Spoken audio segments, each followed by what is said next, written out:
The Lady in Black is ready to do battle with over 30 sim racers in the BRB Buttkicker Cup Series' latest affair.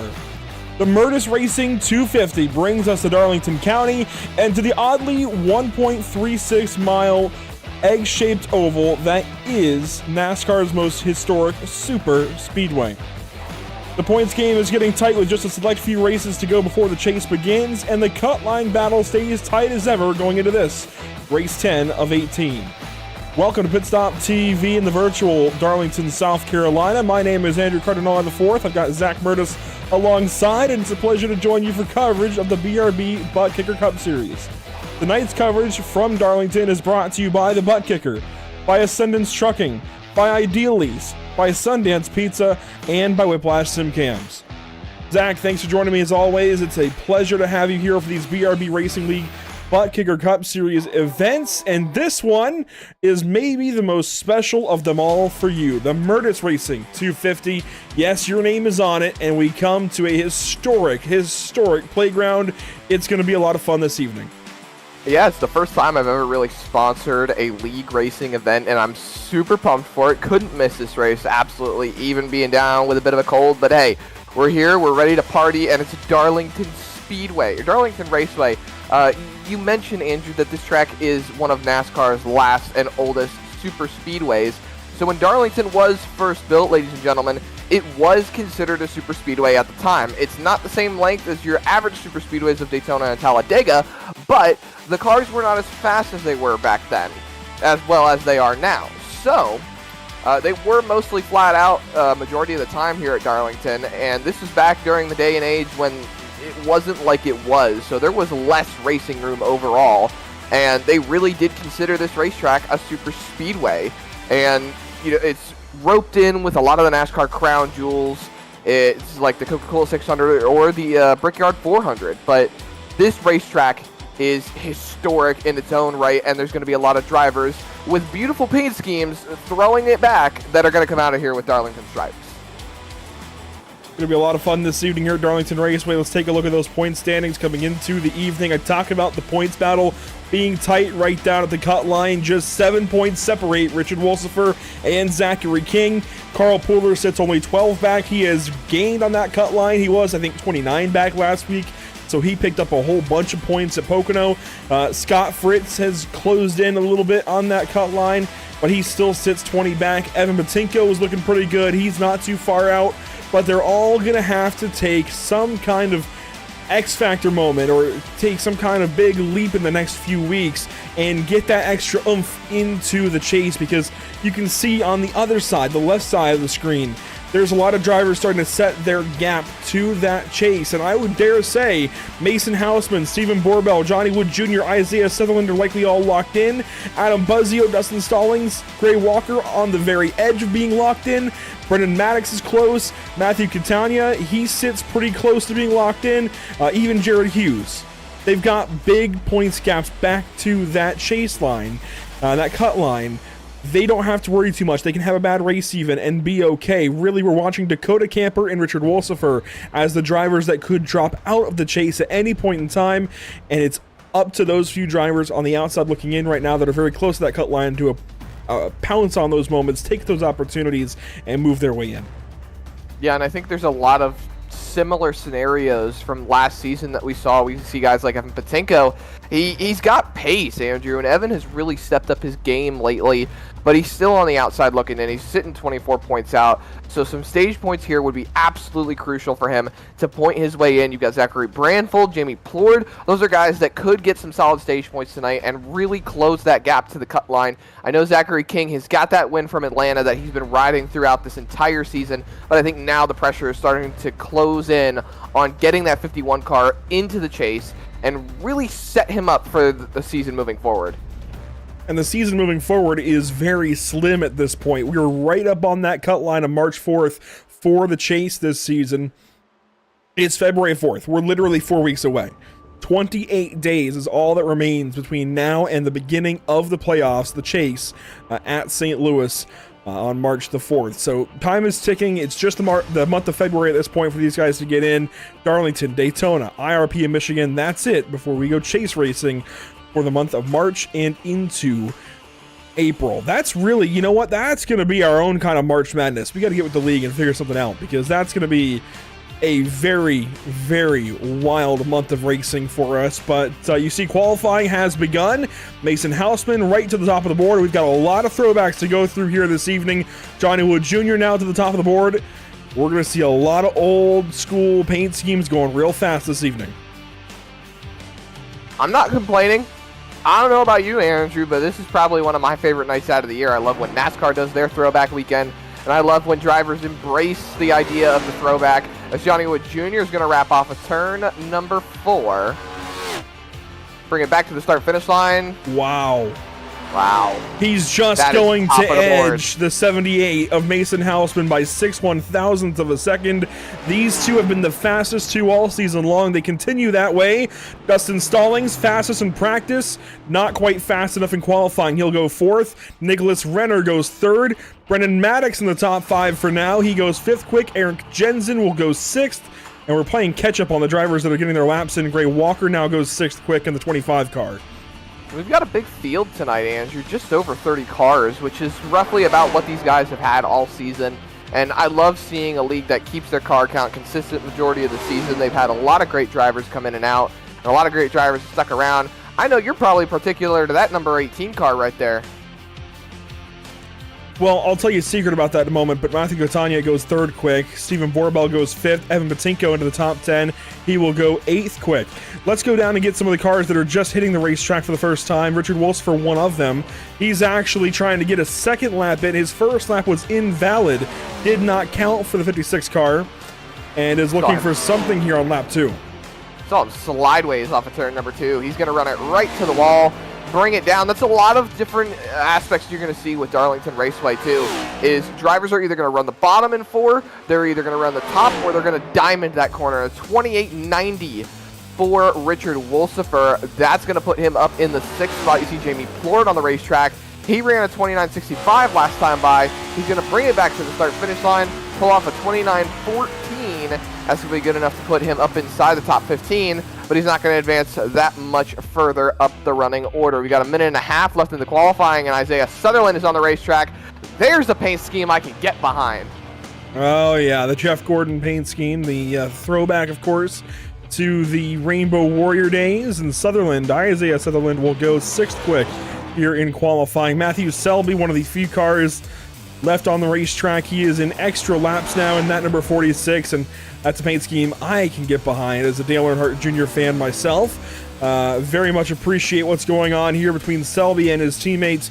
Scott Fritz, we'll see that in a moment. But you mentioned that paint scheme for the 18 of Matthew Catania, because my cover photo on Discord is a very similar throwback that I've used.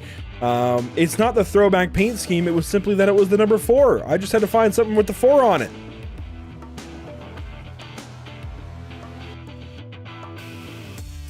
You'll see just about everybody in a throwback paint scheme this evening. There's a couple of outliers. Even Coulter Clark is getting in on the fun here in the 54 car.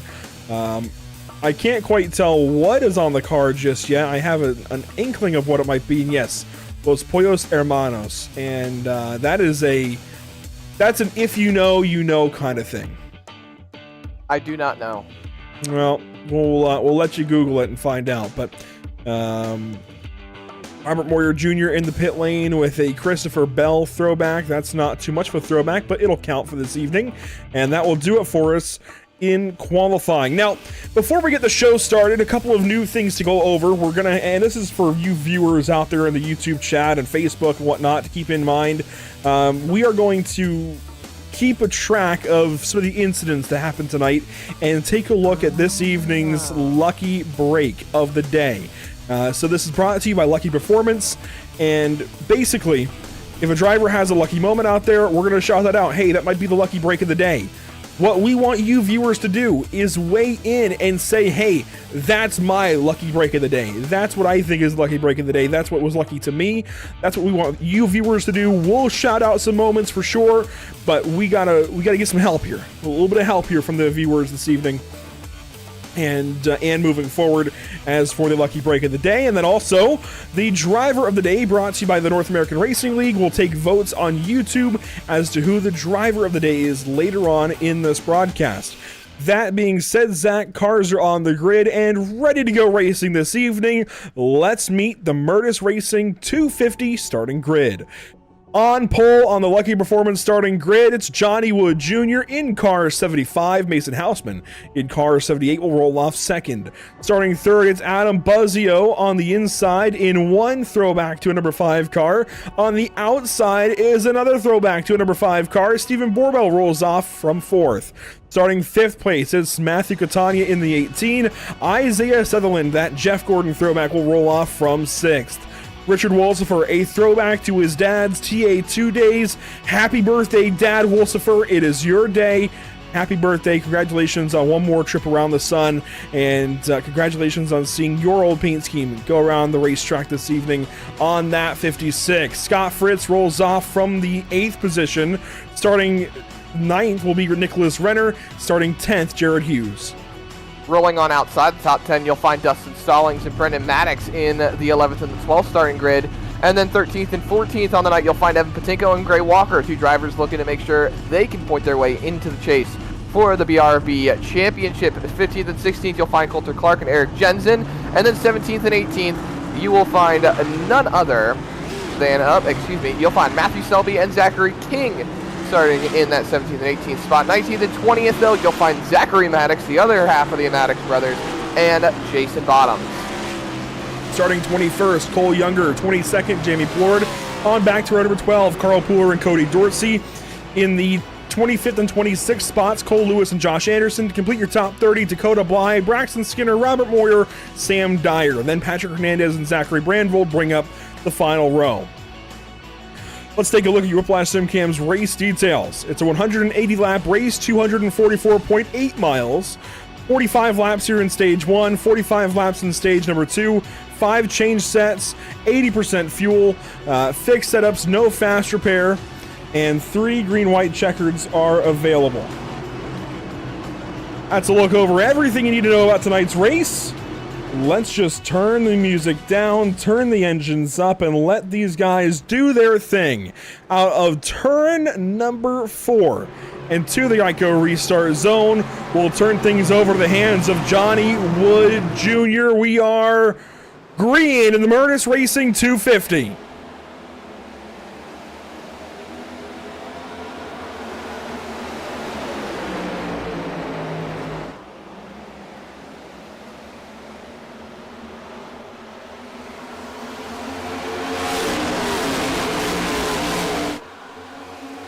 Borbell on the inside of Houseman, challenging to turn number 3, right behind Johnny Wood Jr.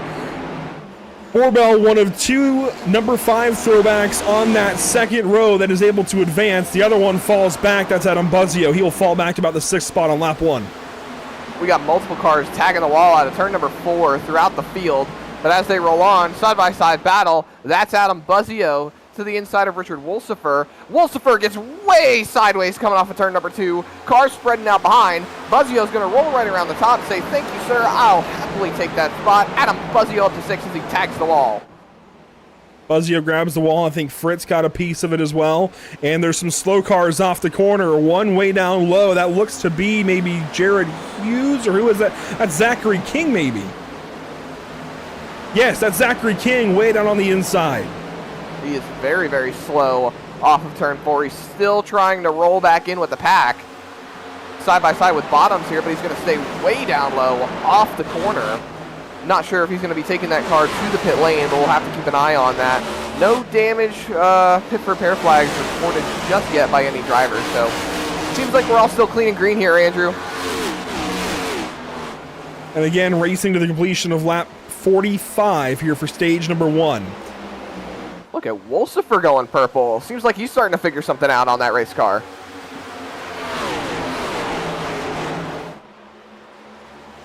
Now I'm going to address something that is abnormal.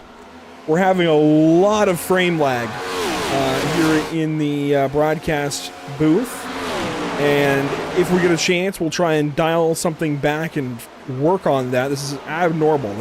We did a Darlington broadcast a couple of weeks ago and had no problems here, but apparently this evening something is unhappy with something else, and it is what you're seeing where it's a little bit choppy is what we're seeing here, and we know that's a problem. So we'll try and work through it here for the time being and fix it if we can, but not how we wanted to start the broadcast, Zach, but moving on anyways. That we are. Nicholas Renner, he goes purple. Quick time on the racetrack in that Marlboro paint scheme. You know, I'm not going to lie to you, Andrew. There have been so many cars and so many drivers that have run those particular colors and that particular paint scheme that I actually don't know what he's throwing back to. I think it's just the culture in general. I really do.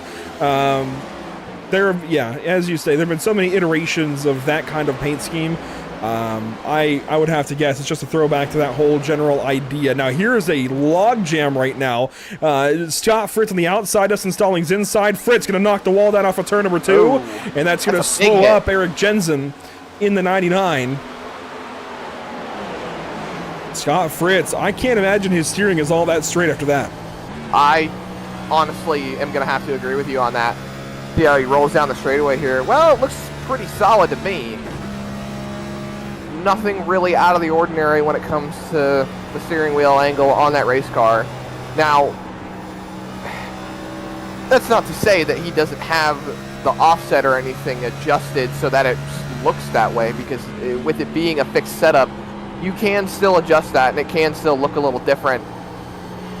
I mean, it still looks fine. I think he's going to be okay rolling through the rest of the race. He just really can't be harping on it too much. You see the notification top side of your screen. That's Richard Wolsifer going fastest.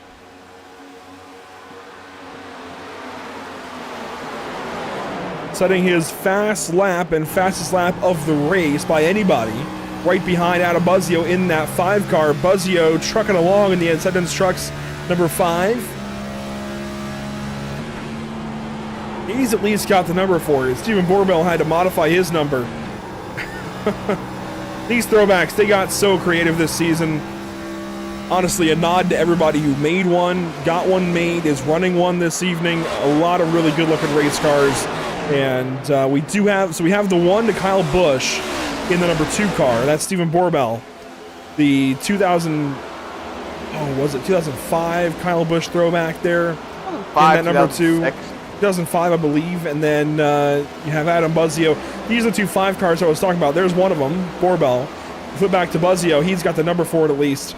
The Terry Labonte 1999 throwback. A little bit more preferable to the Terry Labonte throwback, just because it's still a Hendrick Motorsports car, and you know, Jeff Gordon fan, Hendrick Motorsports fan, I prefer that overall. Well, you know what? I'm getting a bit of a silly goose here, because that Kyle Busch throwback is when Kyle Busch was running with Hendrick Motorsports. Yes, it is. In 2005. Call it a silly goose moment. Oh my goodness. I am just all over the place tonight, Andrew. That's okay. Mason Houseman works here on Johnny Wood Jr. That's for the top spot. Haven't done much talking yet about these two in these opening 12 laps. Been a lot of covering kind of the midsection of the top 10. A couple of drivers hitting the wall back there and getting their Darlington stripe early. But these two have been on top of each other almost nose to tail. Chevrolet to Toyota. Let them roll. That's how I like to see it. Just let them roll here.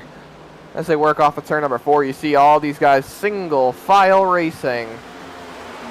You know, I think a lot of times when we come to Darlington, you know, we always expect a show. But as we see a couple of cars tag the wall back there. But I think tonight, when it comes down to it, these guys are just working through the run. That's usually how it goes in a lot of these styles of races. Just work through the run, find your groove, find where the car works best, and then the show kind of comes later on. So, you know, I think the true fans know that you're not going to start seeing the show that you're expecting until we get a little later into the race. And these races at Darlington, they take a while, man. 180 laps will be a while here. We had that SimRap Market Series race a couple of weeks ago that was 250 laps here at Darlington, and that was a long, long race. This will be a little bit shorter, a little bit truncated compared to it, but still going to be a longer race compared to what we might usually run. 250 miles here, that's a long time.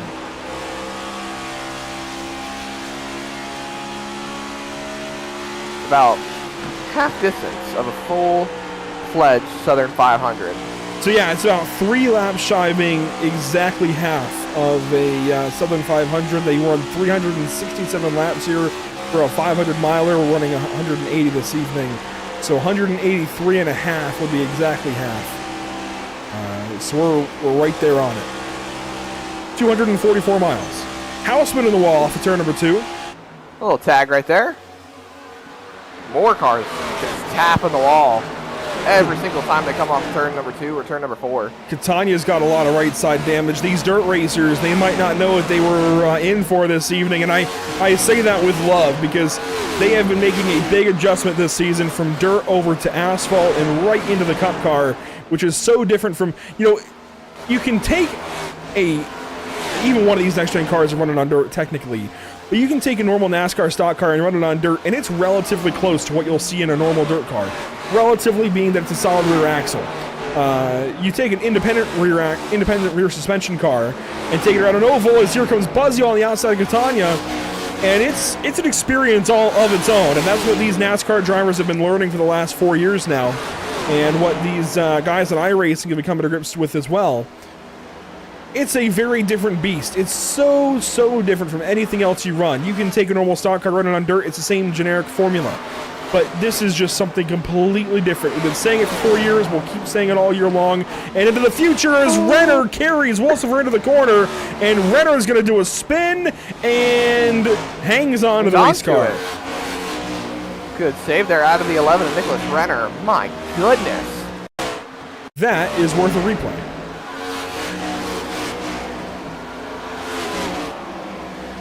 So there's Renner. This is on the other side of the racetrack before it happened. So you see Catania kind of scraping the wall a little bit. This is coming off of 2. Wolsifer tags the wall. That gives Renner a run down the back straightaway. They bunch up going into the corner, and it just gets him right there in the left rear. I mean, he just hit him. There's no other real way to say it. He just hit him. But that's okay. He hangs on to the race car. Will continue on. He's in his own little pocket now between Ray Walker and Scott Fritz. This field is spread way out over the course of just about 21 laps. We're already from first to 32nd is 26 seconds already. So these guys are spread completely around this racetrack. We take one of the blimps high above the speedway. Maybe you can tell. No, not really. Well, this will show you. You see the dots in the back stretch moving on down. The dots in the front stretch moving on down.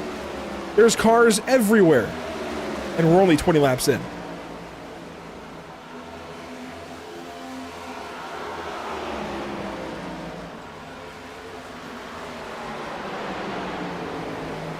Mason Houseman checking up, falling back to Borbell and Sutherland.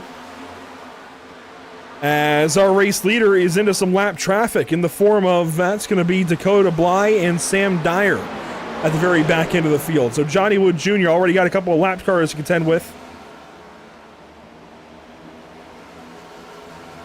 We're rolling up towards the end of the stage, so this is about to be expected.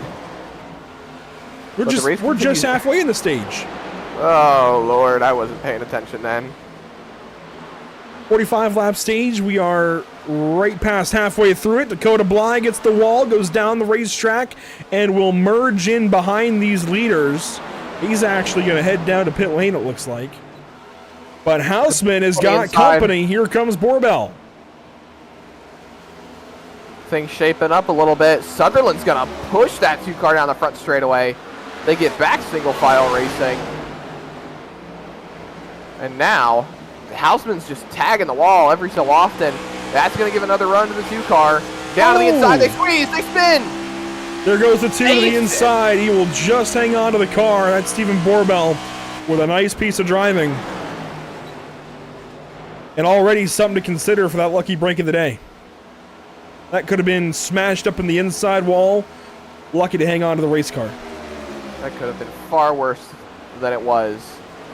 But an impressive drive, and it looks like I think Boreal's just going to let Buzzio go here. Back single file racing, but up front, Sutherland on the back bumper of the 78 of Houseman. Johnny Wood Jr. just scooting away. Mason's going to have a little bit of left rear damage now as a result of that. You can see it from Sutherland's perspective. There's a little bit of a crinkle there on the left side of the car. Shouldn't affect much, but it's a battle scar nonetheless. Now with less than 20 to go to the end of the stage, Sutherland gets a little bit tight, falls back through 1 and 2.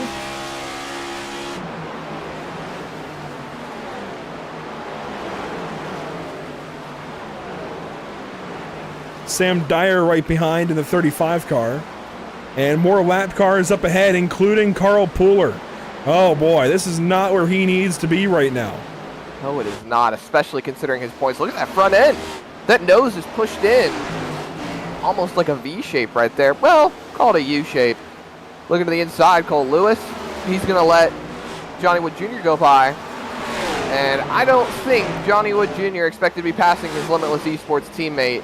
Cuts back down to the bottom, see if he can get a run here, but he's not going to be able to get it. You're allowed to fight to stay on the lead lap. That's kind of the gentleman's rule when it comes to stock car racing. You're allowed to fight to stay on the lead lap, but if you know you're slower, you know you're not as quick as the leader, it's best to just let him on go. More lap traffic coming up. There's Jason Bottoms being lapped. Johnny Wood Jr. goes on by the 87 car. He's already cut into the 28th position now, being in 1 lap down. Next up will be Robert Moyer Jr. In all of this, by the way, Houseman has lost second to Sutherland. So Sutherland goes on by for the 2nd spot. 3rd now belongs to Houseman. 4th Buzzio. 5th Borbell. Dustin Stallings, Matthew Catania, they run side by side. Here we go. And Catania in the wall. Well, tap to the wall. He's going to cross him back over. The Bottoms down on the bottom of the racetrack, letting cars go. Single file through 3 and 4. Jason Bottoms looks like he's going to try to take that car to the pit lane. Jamie Plord in front of Nicholas Brenner. You see Scott Fritz and Richard Wolsifer going at it. A little bit further down the running order.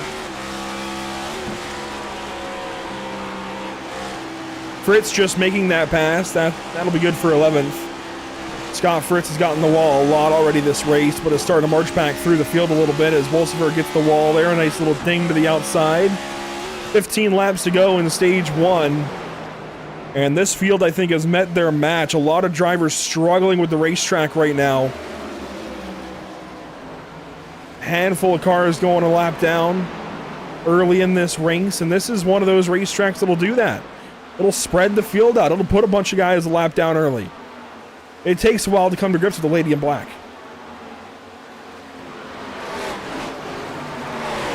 There goes Brendan Maddox on by in the number 8 car. He passes the 2 of Stephen Borbell. That's good for 5th. Dustin Stallings going to try and follow through.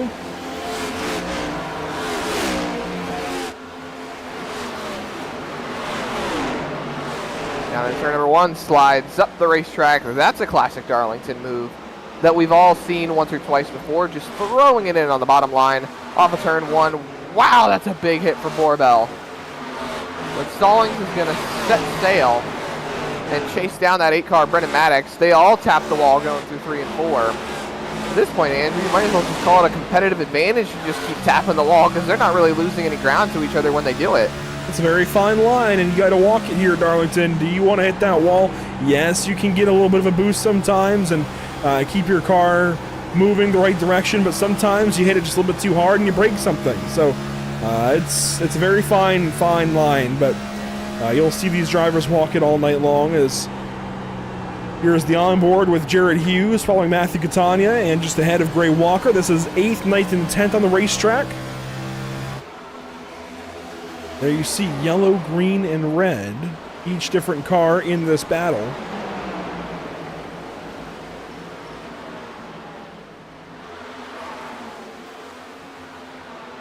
Borbell gets the wall again. Cole Lewis got the wall.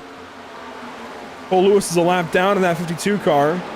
That's that blue machine just ahead of the 2 of Borbell. Borbell gets the wall again. Oh my gosh, I'm a broken record. There you see Cole Lewis, bottom right of your screen. Now left side. Having cars hit the wall is probably the most common thing we'll say all night, is Cole Lewis almost gets in to Stephen Borbell right there. He's Lewis in the ride the wall. Jared Hughes, good catch to get away. That's a bad spot to catch a lap car, especially at Darlington. It's one of the biggest pet peeves I have about Darlington, but it's one of its biggest characteristics. A lot of the times when you're coming off the corner, it really feels like the corner, or just the straightaway as a whole, narrows on exit. So you're just so much closer than you really expect to be, and it feels like the car is just going to push tight when you're rolling through turn number 2. You see the diamond in the corner, and then coming up off. That's why a lot of these guys hit the wall. It feels like it's so much more narrow than it actually is. Borbell continues to sink, and you're absolutely right, Zach. Coming off the corner, both in turns 2 and 4, the track just tightens up and the wall comes jumping at you. You can see it physically from the overhead shot sometimes. We'll see if maybe this one shows it.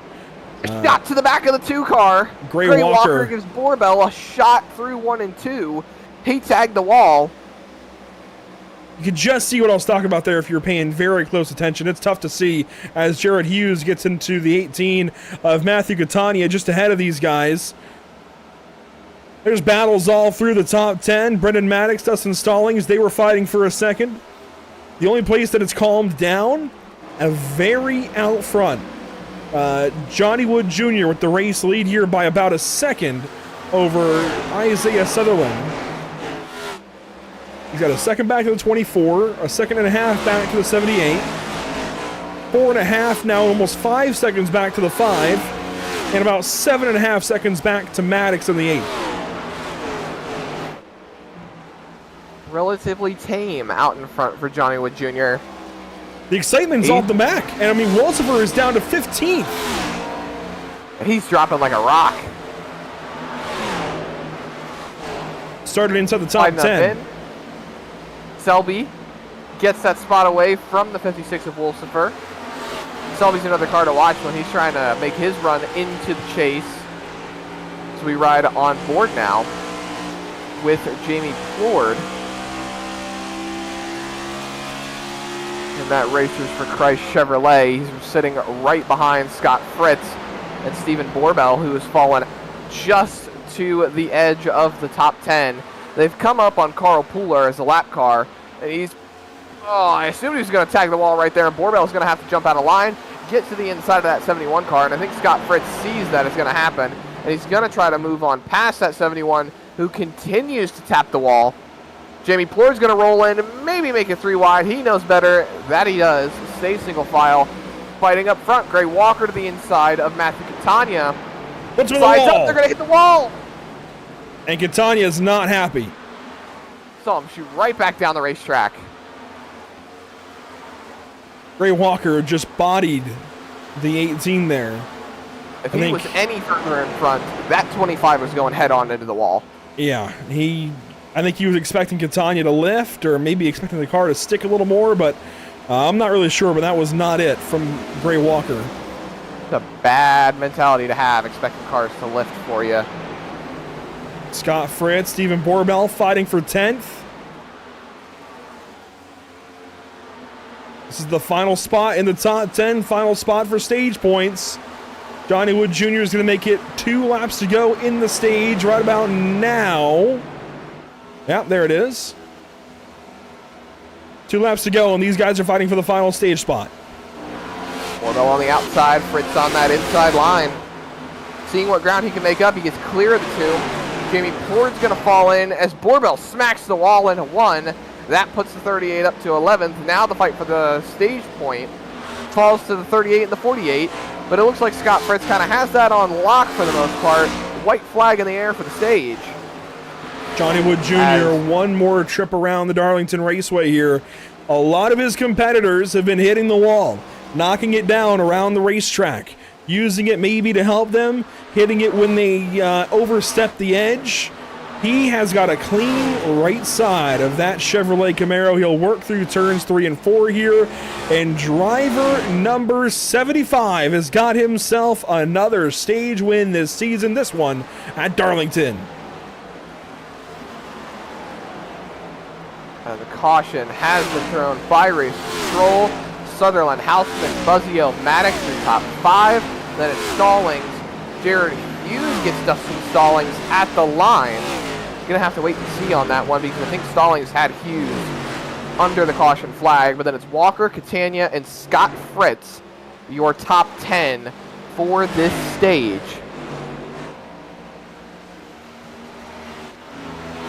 And up through Zachary Brandvold, all went one lap down. That is 12 cars, including Jason Bottoms, who's now out of the race.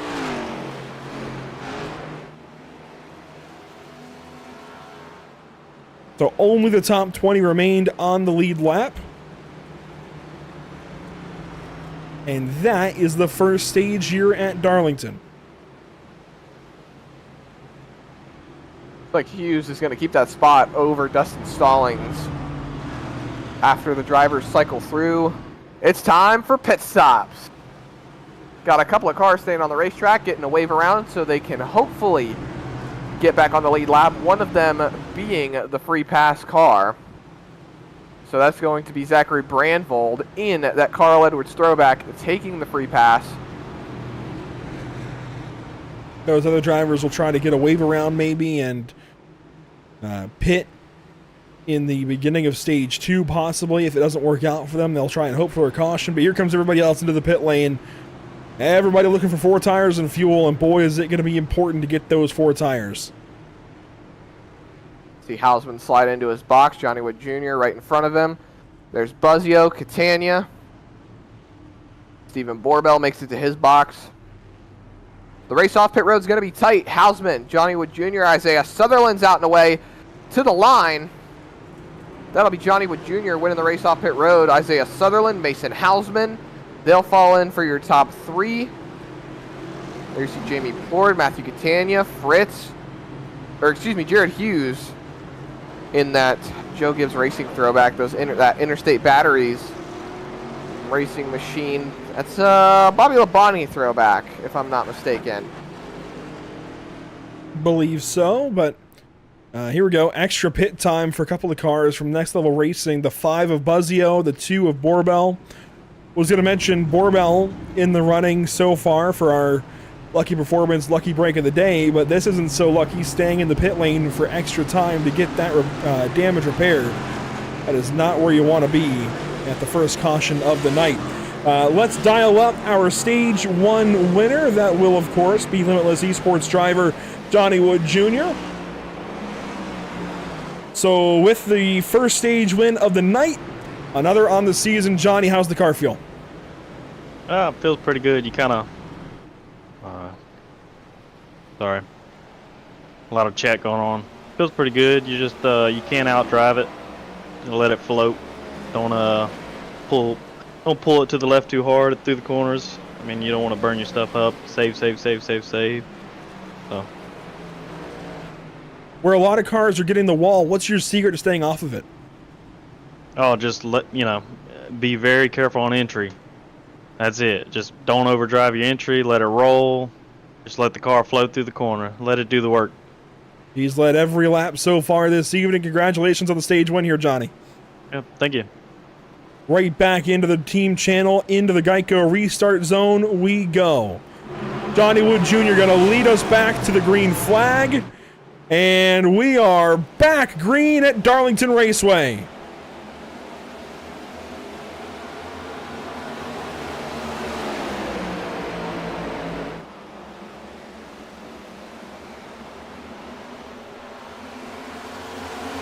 It was a bad restart for the outside line there, Zach. They fell back in a hurry. But that opened the door for Mason Hausman to try and take a move. A swipe there at turn 1. Johnny Wood Jr. shut the door and pulled right away. An absolutely great job covering off that spot by Johnny Wood Jr. He's going to hang on to the race lead. You got a couple of cars out of shape back there off of turn number 4, but it looks like we're going to keep it straight, we're going to keep it clean, and we're most importantly going to keep it green, as Johnny Wood Jr. is doing exactly what he did in the first opening stage, and he is extending that gap already almost half a second out in front of Mason Hausman. Catania was sideways off the second corner. He's going to fall back from 4th back to 9th, it looks like. So a big slide for him that lap. He falls way back in this top 10, but stays in the top 10. Jamie Pord, Jared Hughes, nose to tail, right ahead of Gray Walker and Matthew Selby. This is 4th on back. Pord pulling a big move in the pit lane. I don't know where he got all those spots from, Zach, but it's working for him. Might have been the choose. He could have. It might have been the choose. I was going to say he took 2 tires because he got he's out. On 4. Interesting. He got out a little bit further down the running order, but it's all working out because those are guys that are behind him right now that actually chose or got out of pit road in front of him. There you see Jared Hughes, Gray Walker. Those are 2 drivers that actually exited the pit lane in front of him. So interesting turn of events, but hey, that's the great aspect of the choose cone. Allows these drivers to really decide where they want to put their car and how they want to make their race go moving forward on these restarts. So, you know, I'm glad that it's implemented a lot more nowadays, and happy to see that more and more people are wanting to use it and see it take its full glory in racing right now, not just on the short tracks. But out in front still, Johnny Wood Jr., Mason Hausman, Isaiah Sutherland. They're all starting to spread out a little bit more, Andrew, as the fight continues behind them. You see everybody rim riding, running the boards, as they say. Lap 54 of 180, this race clicking along.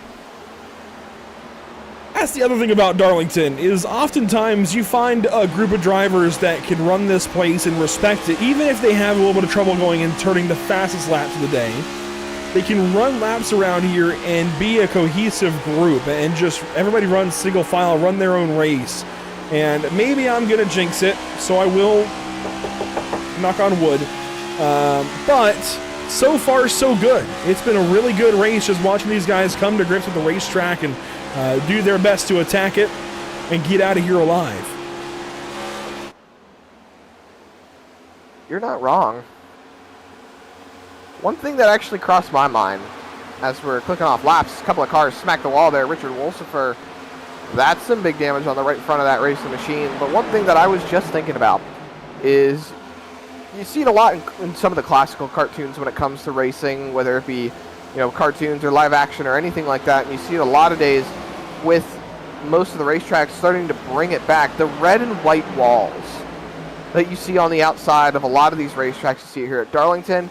Recently, it came back to Richmond Raceway. It's been very apparent at Bowman Gray Stadium, which is one track we just left with the NASCAR Cup Series just not too long ago, a couple of days ago. It's one thing that's really boggled my mind. What track really got those red and white walls started? When did they actually start becoming so popular? And such really a cultural icon in racing? You know, I don't know, but it's always been said that it helps you visualize the speed. The utter speed. If you watch here from this angle, I think that is absolutely true. It helps show off the speed that these guys are traveling at. As Cole Younger will be passed up here by Stephen Borbella and fall back into the 16th position. Adam Buzzio and Richard Wolsifer will fight. Wolsifer defending, Buzzio attacking. And here comes that 54 of Coulter Clark. Yeah, I figured the reference out. He's a lap down, by the way. He is trying to be the first car one lap down.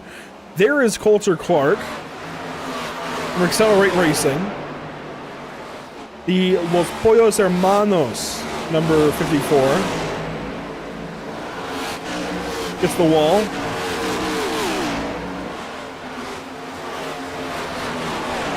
Well, he needs to stay off the wall. That's the best way to put it. He gets an incident point. He gets anything that could really put a detriment to his race overall, whether it's spinning out, tapping the wall, or hitting another car. He will be ineligible should the caution immediately come out. And he's got one car, one throwback of Evan Patinko right behind him. That's a Dale Jr. throwback, if I'm not mistaken. Running up front, see Mason Hausman. They'll fight further on back down the running order. This is just inside the top 10. That's Patrick Hernandez in the 91 Toyota GR Racing. Oh no! Nicholas Renner, Matthew Selby! Renner gets the wall, Selby keeps it off the wall. What a catch out of Matthew Selby. That was impressive. That, I think, would be a nomination for the lucky performance. What is it again, Andrew? The lucky save? Lucky break of the day. Lucky break of the day, there it is.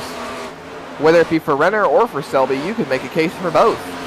They both could have walked out of there with bent up front ends or way worse damage on those race cars. So if you see here, Hernandez had a big run right here all of a sudden, and Selby had to back out, and that checked this lineup. Renner got a run up to Selby and was expecting to be able to keep it moving, but that's just never going to work like that. Too wide off of turn 2 does not work here. And that was a big, big, scary moment. Like I said, could have been way worse than it was.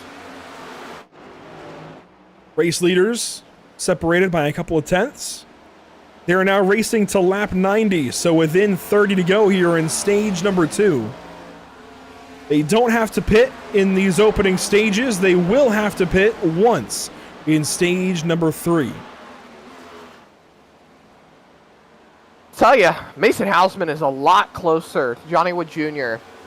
than he was in the opening stages of the last stage. You see Hausman right in the coattails, not to mention Isaiah Sutherland is way further back than he was originally in the opening laps of the first stage. So there's a real difference now on what these guys are doing with their strategies, and I think Hausman learned what was going on in that first stage, what he did wrong, and I think he's adapting to what Johnny Wood Jr. is doing, and you see just how close they get to that turn 2 wall coming off the corner, but still leave the space because now they know how the car is going to react coming off of that second corner, and this is a night race, so they started under the lights, they're going to finish under the lights. There's no real difference in how the track state is going to change. The overall weather conditions are going to remain relatively the same as well. So you're really just adapting to how the car wants to run the track rather than how the track is going to change overall. And talking about how the track could change, weather conditions this evening, 73 degrees in the air, 80 on the track, mostly cloudy skies. That mostly cloudy not going to impact us as it is pitch black outside of the racetrack. Well, you say that, and the last time we came to Darlington, it was pretty foggy. True. That didn't affect the racing much. That was mostly just our cameras being blinded by the fog. Glad that it's held off so far this evening. And you know, I feel like the field is picking up their speed a little bit. I feel like at this point in stage 1, we were already talking about lap cars. And yes, we have a couple on the horizon, but it's going to be a couple laps before Johnny Wood gets there. I feel like this field is picking it up and learning this racetrack a little bit. Over the course of 67, 68 laps, that's what happens. You learn the joint. You get faster. You learn how to get around here just a little bit better and pick up some speed, and we're seeing different cars now, cars with damage, be the first ones to be lapped, and that just makes a lot more sense. So the field as a whole, the field is improving. Testament of race car drivers and their skill to adapt to the racetrack. And I think as this race goes on, we're going to find more and more which driver is going to rise really to be the cream of the crop. And I think Johnny Wood Jr. has this race, for the most part, on lock in terms of that, because he has been setting the pace all night for these guys. No one's really been able to touch him too much. And I'm going to knock on wood for that one, because I said last time that, I don't remember if it was last week or if it was a different race that, no, actually, it was Richmond last week for the Sim Rap Market Series. I forgot who I was talking about. I think it was Zach Millett, really, that had the race on lock, and it was a late race caution that ended up really taking him out of contention. Joseph Tucker. Joseph Tucker, there it is. Yeah, Joseph Tucker dominated the majority of the race, and it came down to a late race yellow that completely turned everything on its head. We could see that here this evening. It's been a Johnny Wood Jr. kind of night so far through 69 laps, and he's got a nice lead on the 78, the 24, the 35, the 25, 38 and the 25 rather.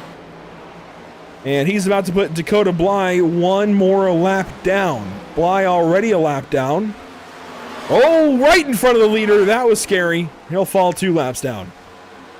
I had a quick moment there, Andrew. That really scared the ever-living bejesus out of me.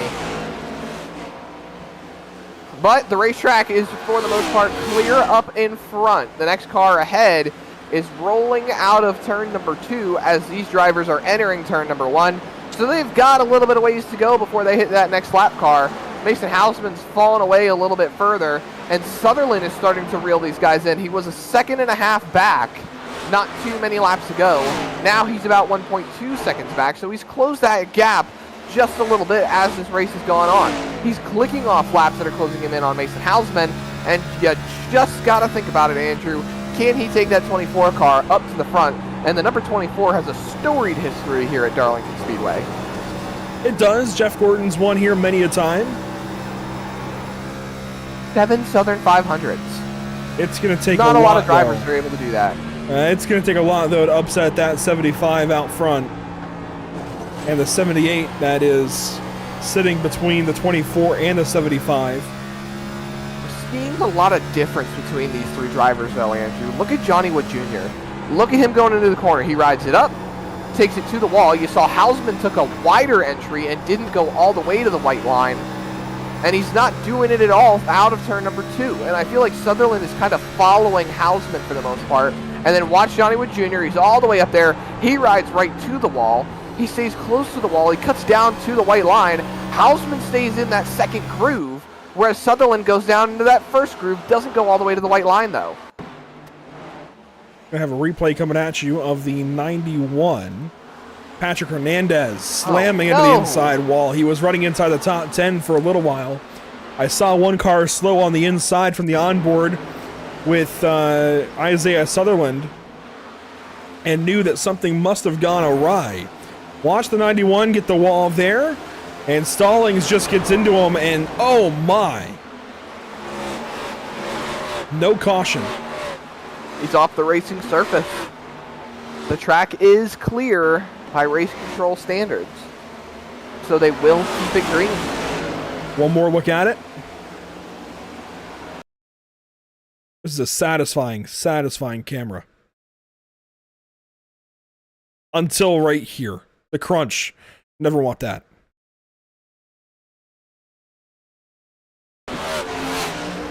He has taken that car to the pit lane and is done. For now. Here goes our race leader, Johnny Wood Jr., nearly getting into Zachary Brandvold. And right about the same point in stage 1, well, as in stage 1, there we go, Mason Hausman falls off of that 75 car. The tires just go over a cliff, it seems like, and he falls back to Isaiah Sutherland. Sutherland going to have another opportunity to try to pass him for second in the stage. They're a lot closer to Johnny Wood Jr. than they were that first time around, though. You see Brandvold pulling out of the way, that Carl Edwards throwback from about 2006. Rookie debut for that number 99 for the Roush Fenway Ford Racing Group. But up front. Here it is. Big move. Run. He had a big run off the second corner. You saw Hausman drop down a little bit to cover it off, but there was no covering off that 24 car. Sutherland's going to roll on by. Is he going to get clear off of turn 4? Just barely. Isaiah Sutherland back up to the second spot. And Mason Hausman now working on the back pedal to catch that 24 car of Sutherland. But Isaiah Sutherland's now on the back bumper of Johnny Wood Jr. because the lap traffic's starting to hold him up. Los Pollos Hermanos, I believe it was. Hermanos. Better call someone about that. I'm sure you'll be able to find a number. But Sutherland moves to the bottom, gets around the lap car. Hausman's still stuck behind. Moving out of the way, that Toyota Camry. And now the top 3, as close as they've ever been, just about all race, minus the restarts. Yeah, that really held up Johnny Wood and held him all the way. Oh, what a catch off the second corner for Mason Hausman. That's almost replay worthy. You know what? We'll do it. We'll go back and catch that replay for the 78 car because that could have been disaster for him. So we'll go back and kind of watch this lap build up as they were getting by the lap car of Coulter Clark. But this is a scary moment for Hausman off the second corners. This is turn 4. Gets stuck right there behind the 54 of Clark. Clark moves out of the way. And I think Coulter was exercising that opportunity to battle the race leader to try and stay on the lead lap. It just didn't work. But here comes that catch. Watch his hands. Watch the blue gloves. Whew. Happens quick. That weight transfer and the shifting of the car can really make a difference with how it handles. And quick update, Patrick Hernandez has elected to end his night early. He's out of the race. So pick that off for another spot for Carl Pooler, who's sitting 12 laps down. He's going to be able to get a little bit more for, the night he's having. You see him just at the top of your screen. He is still 12 laps down with this running order. Gray Walker in front of Jamie Plore. That's a big run right there as they roll up on the lap car of Zachary Brandvold. This is the running in the top 5. Gray Walker 4th, Jamie Plore 5th, Jared Hughes back there. He's in the 6th spot, rolling right up to the back bumper of that 55 car. This is a bad spot to catch lap cars, Andrew. I said it once, I'll say it again.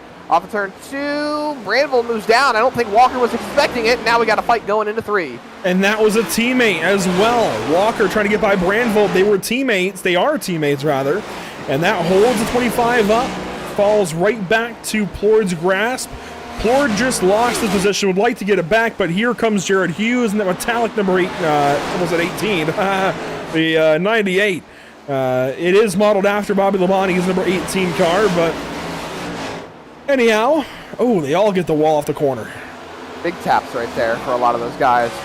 To the inside, Plourd goes again to retake that spot. Jared Hughes is going to check up a little bit into the corner, but they're going to run side by side down to the front straightaway. Advantage to the 38. It's a lap car that might get used as a pick here. Where's he going to go? How's he going to play out? He stays top side. Look at Plourd way down below the white line. Gets back in front of Jared Hughes. It worked. It did, but I don't think it would work a second time if the lap car wasn't there. Well, it worked that time, and that's what he needed. So Jamie Plourd goes on by and holds on to a top 5 for now. This holds up Jared Hughes. Here comes Carl Pooler on some new tires. Pooler many laps down. Brendan Maddox is starting to gain on these guys. That's the next car for position. That's that solid red number 8. The race continues to fight on, and we're rolling to the end of the stage here. So a lot of these guys just trying to get some more stage points potentially, see if they can improve their points total. Gray Walker is one of the guys that needs it more than anybody at the moment, sitting up in the top 10. He's a little bit further down the running order in the points, so he's looking to gain more overall. And considering the fact that a lot of his competition is out of the stage points, this is going to be huge for his points total. I think the only other driver that is in the top 10 that is below the cut line is Scott Fritz, if I'm not mistaken. Have to take a look at that real quick.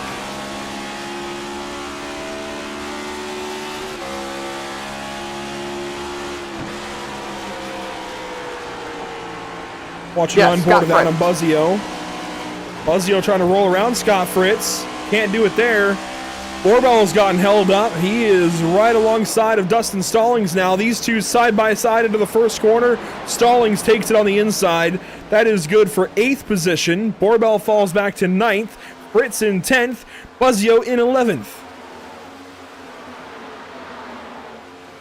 Thinking a little bit more now. Looks like Jamie Plourd is also below the cut line, so he's having a good night up in the top 5, getting some solid stage points. 2 to go in the stage, Andrew.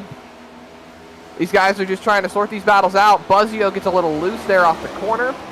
They stay single file rolling into turn number 1. Stallings leads this group. See Buzzio tap the wall again. Adam's going to try and get that spot. Taking a look down the back straightaway. He's not going to be close enough to make the move. White flag on the stage. Inside.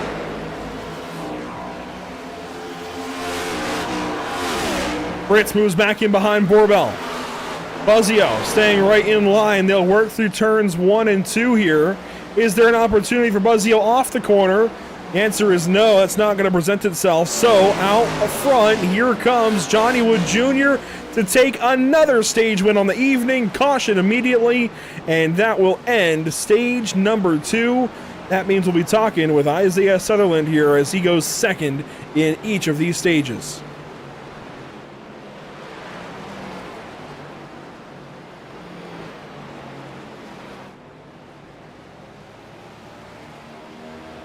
You mentioned something there at the end of the stage that I was going to highlight at some point.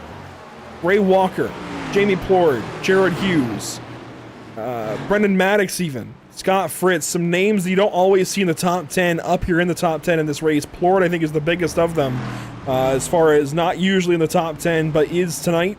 He's having a really solid day so far in that 38 car and is looking to build on it. Quickie Yellow going to bring these guys to the pit lane all at once, and it should keep things to be a relatively organized pit out. It should be these three well ahead of everybody else. Johnny Wood Jr., Isaiah Sutherland, and Mason Houseman should be out very quickly. See Sutherland to the box first. Then it's Wood and Houseman.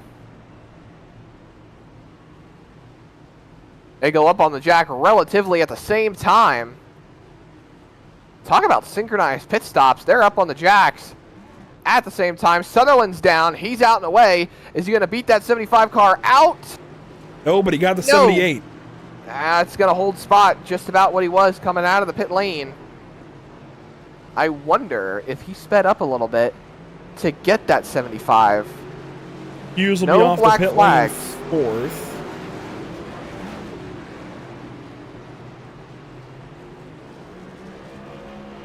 Hold on a second. Gray Walker and Jamie Plord have stayed out. Excuse me? Now they're going to pit. Okay, that was a little bit of a situation right there. A little bit of a strange move, but whatever works. Let's bring in the driver of the number 24. Gotta find him.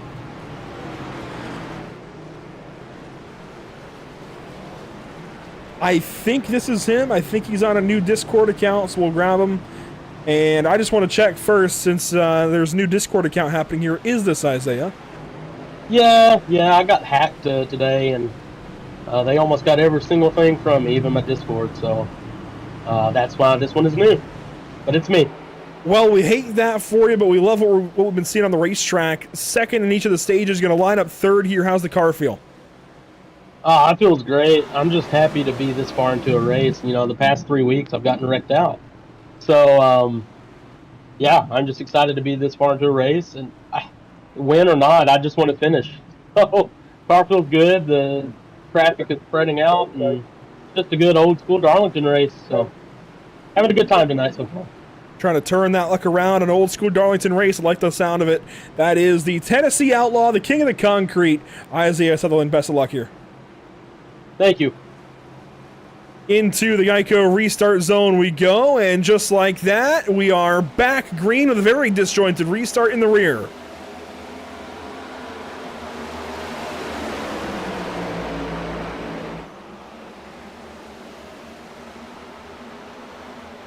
A much better restart this time for Isaiah Sutherland. His luck is turning around, Zach, up to second right off the restart.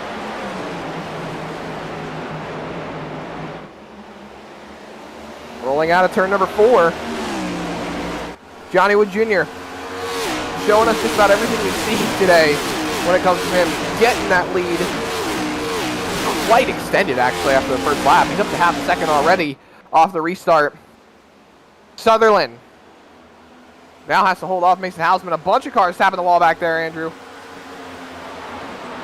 Scott Fritz going to slide back behind Adam Buzzio. What Buzzio couldn't get done before the end of the stage, he'll get done now. And these guys have got to run now 90 laps or so to the end of this race. They've got some things to think about. Namely, when do they want to pit? When do they want to come in for fuel? Tires, not so much of a concern. Fuel will be... They'll run out of fuel first. They've got, I want to say, around 50 laps to a tank. They've run 45 in each of these stages. So the fuel window going to be relatively tight. I think we'll see these guys play the stage pretty well half and half. I think pitting halfway would be the safe bet. What? They have... Oh my goodness. 45 on fuel. At least 45 on fuel. I'm suspecting around 50 as Borwell goes way down the racetrack. I'm trying to do my math here then. Because if they went green about 2-3 laps ago, It's a 90 lap stage. 85, call it, off of 95. So that would put us hitting with about 40 laps to go. So that would put us a lap about 140, 145, we'll say, for pit stops. I don't think we'll see him as late as 145. I think it'll be 135 we see pit stops really centered around. But yeah, it'll be somewhere around there with about 40 to go. We'll see these drivers make the trip down to the pit lane. And I think the majority of the field is probably going to pit a little bit on the sooner side, if I had to guess, just because they're going to want to get new tires on the race car and have that grip moving forward.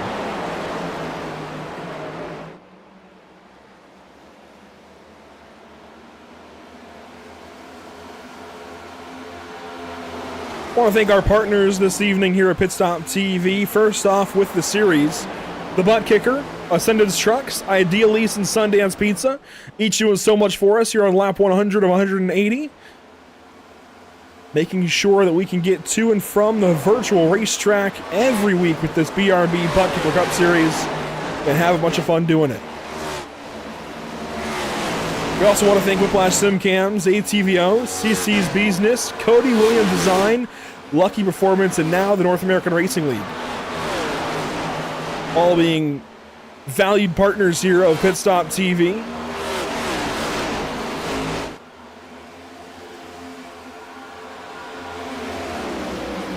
And we got to circle back to something, Zach, as these guys get this run in. A relatively quiet battle, guys just running laps, nose to tail right now inside this top 10. We got to think about that driver of the day conversation. So far, I would say it absolutely would go to Johnny Wood Jr., but that might not be the case in about 80 more laps. You never know. Dustin Stallings has moved himself up into the top 5. Matthew Selby's up in the top 10 now. There are a few drivers that have been pretty quiet for the most part today that are now starting to show that they have the pace to be up here at the moment. And I think, well, if you're going to take Johnny Wood Jr. in terms of the vote for the day, I think I'm going to go for driver of the day. I think I'm going to go with Isaiah Sutherland. He's been in this race a lot longer than like he said, the last 3 weeks, and he's just trying to have a good night. He wants to be able to keep himself in contention, and you know, while he has 2 wins and he's all but a secure spot into the chase, good run tonight might still help him in overall championship hopes. You know, we can go ahead and do our nominations now. So it sounds like you'll take the 24. I'll take the 75. And we'll start this process. Do you want to take your second driver quickly before I take another? Ooh, I get a second driver. Heck yeah, you well do. then. I think for a second driver on the day, I'm going to take a shot out of left field. I'm going with Carl Pooler. He is 12 laps down, and he has fought tooth and nail to stay in this race, and I got to respect it. Keeping the dream alive. Doing what he can to stay in it and keep his points championship alive. He is below the cut line right now, but hey, he's not dead last on the racetrack right now.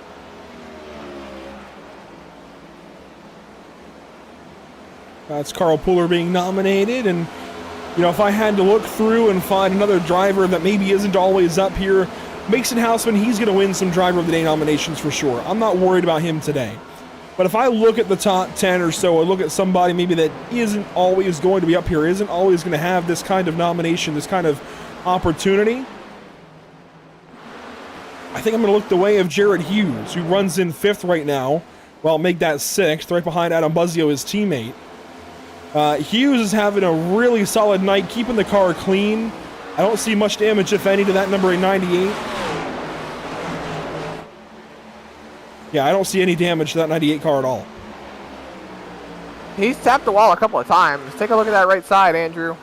That might be a better indicator. Might have some scrapes and bruises on that car. Okay, never mind. I don't see any. It looks clean.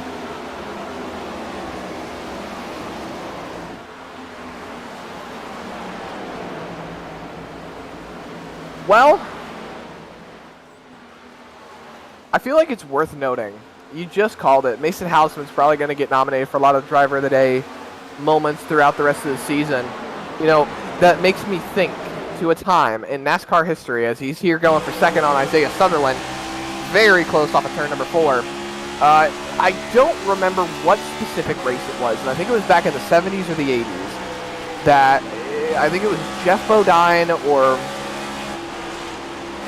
some other driver. There was a scoring error that allowed them to win the race, and Darrell Waltrip thought that he had won the race, and Bill France Sr. walked up to the man and said, "Darrell, it's that boy's first win, and you're going to win a lot more races." And I think that was the season that Darrell Waltrip didn't win any more races. Gonna take a detour off that real quick and watch these two that are side by side and beating on each other's doors right now. Sutherland and Mason Houseman were just making contact there out of turn 4, nearly do again out of turn 2. They've sorted things out for now. More contact there. Houseman leaning on Sutherland up to turn number 3, and Dustin Stallings just watching all of this, knowing his teammates there on the inside, and he wants to try and go by both of them. Who's he gonna push? Push the teammate. Push him down the front stretch. Houseman. Big send into turn number 1. Oh, he got Sutherland him. taps the wall. Houseman jumped out of the gas and let Sutherland have it. These two have had moments all season between each other, and this is allowing Johnny Wood Jr. to absolutely work that car way out in front, get a big lead on these guys, and keep on pushing forward. Now Sutherland, big gap back to the 78, Stallings and Buzzio right behind. And Houseman just slams the wall through turn number 1.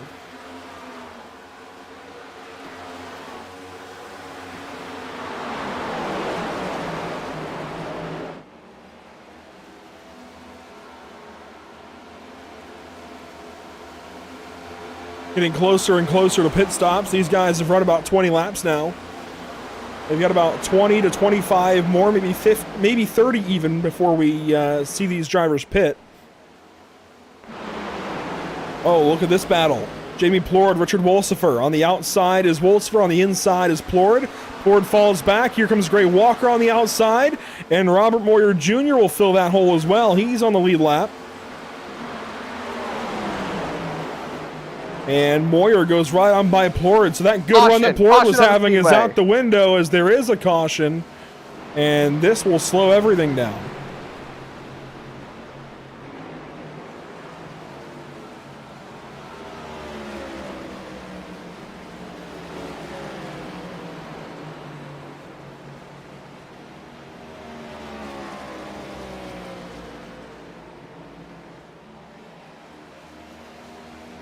Might have been on Coulter Clark then, hearing Cole Younger coming over the radio talking about how he might have been involved in the situation. Taking a look back. Coulter Clark racing here. This is down the front straightaway, going into turn number 1. Cole Younger with a big throw into the corner. So they're side by side coming off turn number 2. It's got to be like we saw earlier, yeah. Oh, man. That's a similar issue to what we saw with, who was it? Catania and Gray Walker earlier. But it's like I said, if Gray Walker was a little bit further in front, that same situation would have happened. And there's the point.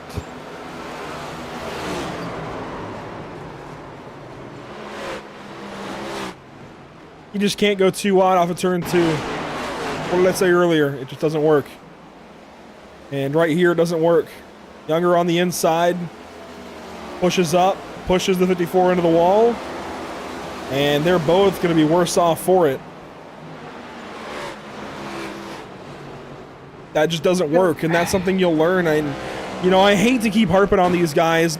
Again, I say this out of a place of love for these drivers, but that entire team is making an adjustment from mostly dirt racing to this pavement racing. Maybe Younger hasn't seen the racetrack before. Maybe he doesn't know that you can't go too wide there. I'm going to give him the benefit of the doubt because that is not something that ever works here at Darlington Raceway. Well, these guys get to make their pit stops early, but we'll still have one more stop with how the laps are at the moment. Cole Younger received the black flag, and he's going to have to do the pass-through under the green flag when the restart happens. There you see Younger taking it to the pit lane, followed in by one other driver. Not sure who that was there at the moment, but you see a couple of cars still on the racetrack. They're staying out to get some laps back. So Johnny Wood Jr. still your race leader. There's the choose. Sutherland goes low. Hausman and Buzzio go top side. Stallings and Stallings and Hughes split that third row. Buzzio goes bottom. Buzzio goes top. Then, that's Borbell bottom. Oh, excuse me. Borbell bottom and Selby top. That's what I meant to say.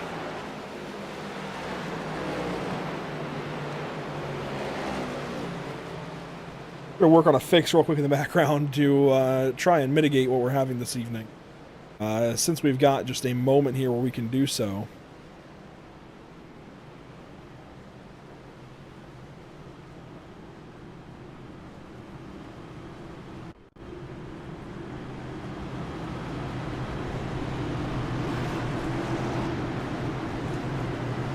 And don't you worry, it's going to be like nothing ever happened.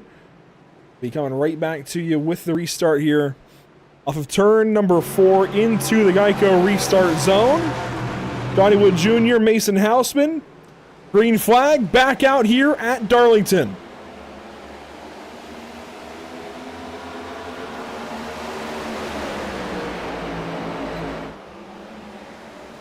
Another big restart from the 24. He rockets ahead to second. Gets loose though off the corner as a couple of cars get the outside wall. That's a very well-used line tonight, but here comes Hausman on the inside. First time tonight that we have seen a natural yellow other than stage cautions. Side-by-side racing for second, the top 10 all picking, and we've got something going on off of turn number 4.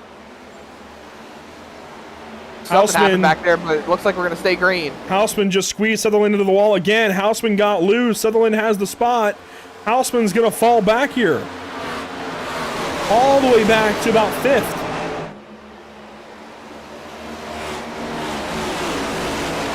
It's the lowest, really the lowest that we've seen Mason Hausman all race.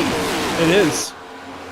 His stats are going to show it. This is the lowest he's been all race long. That's consistency at its best. On the inside of Adam Buzzio. He's not going to be clear off the corner, but he gives the space to the 5. A little bit of contact back there. Wolsifer into Colter Clark. We stay green. They kept it straight. Buzzio powers around the top side. Here comes Borbell on top as well. So that's going to keep Hausman pinned on the bottom line. And you can make the bottom work here at Darlington. You can make the top line work. But it seems a lot more beneficial to be on that top line rather than anywhere else on the racetrack. On board with Matthew Selby, the Dale Earnhardt Jr. 2012 throwback. He's going to have a run. Where does he go? He holds it behind Borbell and Hausman both. Will follow through turns 3 and 4, kind of run that inside line, try to get a run off the corner as Hausman has fallen out of the battle for the lead. Falls all the way back to 6th here. This is abnormal for the 78 car. Going to give a little bit of a bumper to Stephen Borbell. It shakes him loose. They both slide off the corner. Hausman goes on through. And I don't think Borbell's going to be happy about that one. No, I don't think so.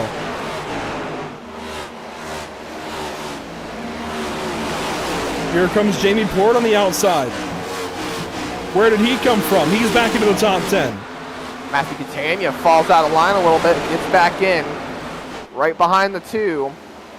It's these little things that happen over the course of the race that can really start to trigger either big events happening or cautions coming out. Cautions breed cautions, as they say. But hopefully we can keep this race rolling on forward. On board with Jamie Plord as he fights forward. See Borbell and Catania side by side behind.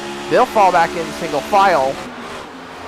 And that top line run really helping Borbell stay in the mix. Plord way down below the white line. We saw him do it earlier. He's going to get clear of the 8, and he's going to try to take Boorbell with him.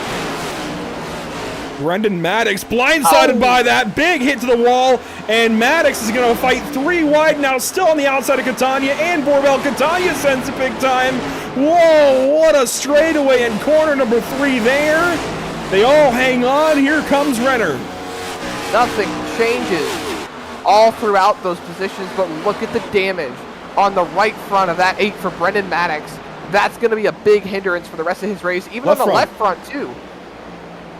Took a hit to the wall, and he took a hit to the left front. Look at Renner and Catania getting side by side. A lot of contact back there between them. Renner's got a bent up right front. These guys are really showing that they are using that wall. Really good racing here. Oh, Renner! He's going to hit Catania. Big crash between these two. They are off the racing surface. The yellow is not out. Both cars have spun. Catania is going to back it up. Waiting to see if race control is going to throw something here. I am shocked. I am shocked at the lack of caution for that. Let's go back and look at it between the 11 and the 18. Catania here off the corner. Renner might have felt squeezed. I don't know. Oh, they just made some contact. I think they kind of drove into each other. We'll get another look at it. This will be a better view of who moves where. Catania came up. Wow, and he's going to bear the brunt of it too. That he is. I'm sure those drivers will take it to the pit lane. No pit for repair flags for any of these drivers, but they will go some considerable laps down here. Actually, Catania has stayed on the racetrack, and so has Renner. They both have, and they're about to go 1 lap down. The leaders are just behind. Johnny Wood Jr. now catching up on that 18 car. Catania at one point was in the top 10.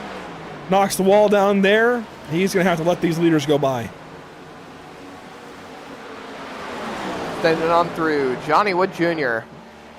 See Isaiah Sutherland close behind. Dustin Stallings in that top 3. This is the fight a little bit further on back. This is the battle for 6. Selby on the outside line. He's got the nose in front. He's going to get in front, stay in front of Jamie Plord. Or excuse me. Well, yeah, stay in front of Jamie Plord, but that is Jared Hughes on the inside line. I get those two mixed up quite frequently. But Plord is still waiting to see if he can find a way through, as Hughes was to the inside line. He's going to have to check up so he doesn't get the air chopped off of his nose. They're back to single file.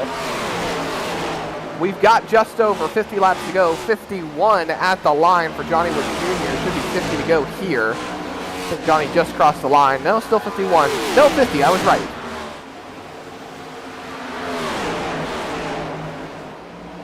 And I believe that pit window is opened up now, where somebody could pit now and run to the end. But this is a place where you can't really chance that. Here comes Hughes to the inside of Selby. Big move into turn 3.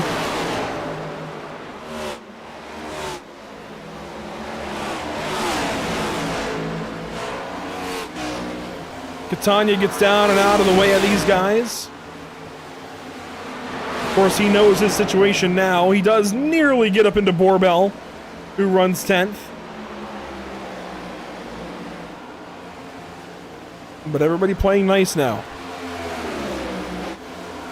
Ray Walker, Evan Patinko side by side. Patinko back on the lead lap, Andrew. He was way down the running order. Now he's up to 12th. Goes on by Catania right there. This is a good night now for Evan Patinko. He really rebounded after the earlier stages. Put himself in a good spot. This is going to help his points total. However, he's got Plord and Walker to fight with in front of him. Oh, he gets the wall there. Cars all over the place behind him. Wolsifer getting passed up here by Fritz. Maddox is there in the 14. Although Maddox is a handful of laps down. You know, I want to float back to the points here for a second, Andrew. There are drivers in this race that are on the cut line that are either having a bad night, like a really bad night, or they just aren't here. Dakota Camper's not here tonight. Richard Wolsifer is having a decent night overall. Zachary King not having a good night. Carl Pooler not having a good night. Cars that are having good nights, Scott Fritz, Evan Patinko, Jamie Plord, Matthew Selby. They are running really good overall. You know, you've got Scott Fritz and Evan Patinko fighting up towards the front. You've got Plord up in the top 10. You've got Matthew Selby up in the top 10. Jared Hughes is in the top 10. He's still good up on the cut line. I think the other car that's really having a bad night would be Matthew Catania. Was having a good night until Nicholas Renner and he made contact. Yeah, there's going to be some implications following this one going into Daytona next week. The wild card of Daytona, then the short track of IRP, and then the Speedway at Michigan to cap off the regular season. It's going to be a crazy, crazy couple of races. You know, we've had a couple of normal-ish races at Chicagoland and Pocono. I say normal-ish because they're a little bit less eventful. Darlington is always eventful, always has implications. Daytona, same way. IRP, gonna be the same way. Michigan could be either way. It could be a calm day, it could be a tumultuous one. We don't know until we get there.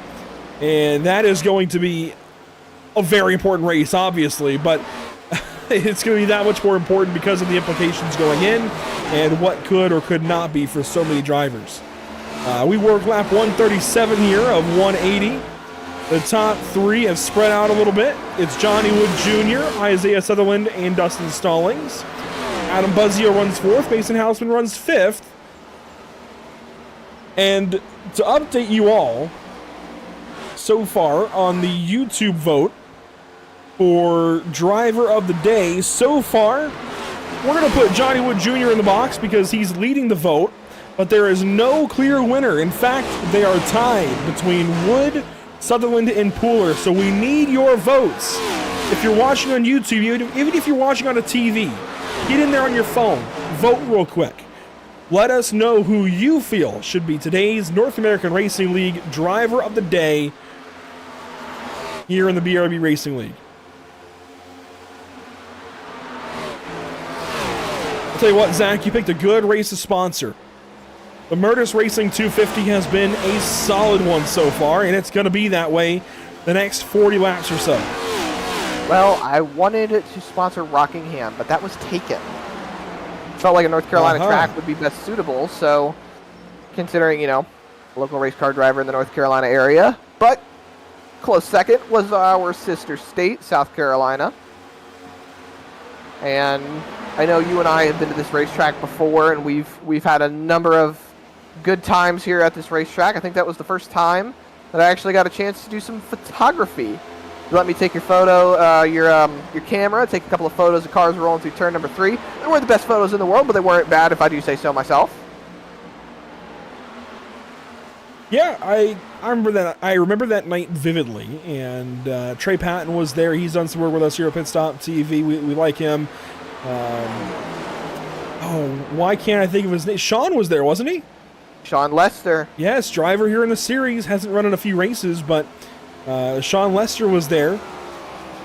So that was a good night overall. We're seeing some pit stops spark up. Eric Jensen down to the pit lane here. This could be the beginning of something big. We could start to see many drivers at the pits, although Eric is 4 laps down. So not having a great night in that 99 car. A lot of drivers, this is the problem with stage racing, in my opinion, in a race like this, is it catches drivers that a lap down and makes it so that they're not going to get that lap back. I don't know. Maybe I'm a little bit wrong. Maybe I don't know. But I love stage racing.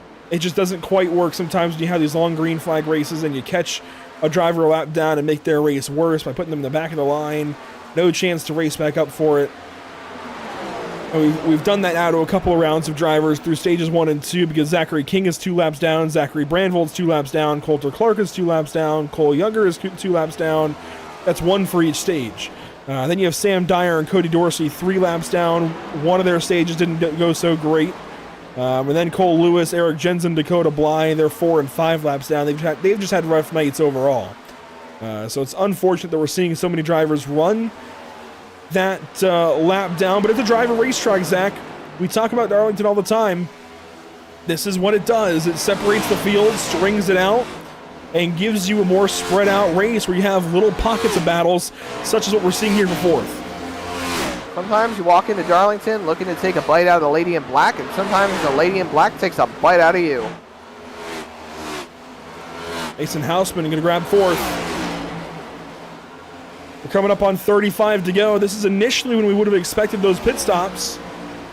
Now, since they had that caution, these guys can go another 5 laps or so before they hit halfway between the, well, a couple more laps anyways, before they hit halfway between the caution and the end of the race. So I think those pit stops are coming soon. You could short pit. You really could. You could set yourself up a little bit right now. Short pit. Try to take something a little bit different. Take a different approach to these leaders. Set yourself apart from them. But I don't really think, Andrew, with how abrasive the surface here is at Darlington Raceway, that you could really afford to try the short pit right now. No, I think you can. It's hard to pass. It is hard to pass, but if you've got the tire advantage, that's going to be huge. Yeah, but you can use that tire advantage to make the pass that you otherwise might not be able to because of dirty air. So I think we sit on two sides of the fence, and that's okay. That's a good thing, if anything. It means you're getting multiple viewpoints here on the broadcast as Hughes and Borbell knock the wall down there. I think you short pit. Zach thinks you long pit. I think you've got to be one of the first in the pit lane here. Get new tires in the race car. Get that 1 or 2 laps on newer tires and go back out there. If anything, I would have pitted by now because I could have got those fresh tires on and run a little bit faster. These guys are running about a second off per lap. About a second. A little more than a second. Eric Jensen, Zachary King, Matthew Selby, they just had a moment off of turn 2. And here come pit stops. Hughes and Borbell, teammates coming in. Ooh, swinging way out right there. Brings it in nice and easy. Buzzio also came in here, so it was Next Level Racing's play there to split it exactly halfway. Checking to see if there's any black flags for speeding penalties. Nothing yet. So everyone is clean and green for the time being. Here comes Stallings. That's going to bring in Cole Younger as well. Jamie Plord will race on by. But Buzzio in the pit lane along with Borbell taking tires. Should be 4 tires and fuel for everybody here. I don't expect much 2-tire happening. But we've seen it before. We saw it in that Simrat Market race. We saw a short pit on 2 tires actually work. So we could see it here again this evening. Off and away, Adam Buzzio back onto the racetrack. Falls in line right there in front of Moyer. Johnny Wood Jr. now just surrounded by lap traffic, Andrew. I feel like if your competition is seeing the potential of hitting the pit lane now, I think you have to respond to that. Isaiah Sutherland has opted to go into the pit lane. And that's the biggest competition right now. Like, Sutherland's going to go a lap down, but that's your biggest competition at the moment, that 24 car. And now he's going to get on the racetrack, cycle through, put some heat in those tires, and eventually he'll be able to get back up there. So the longer you stay out at this point with your competition responding, the less overall advantage you have, especially being surrounded by lap traffic that's really hindering your pace. The play here, I think, is to wait on a caution.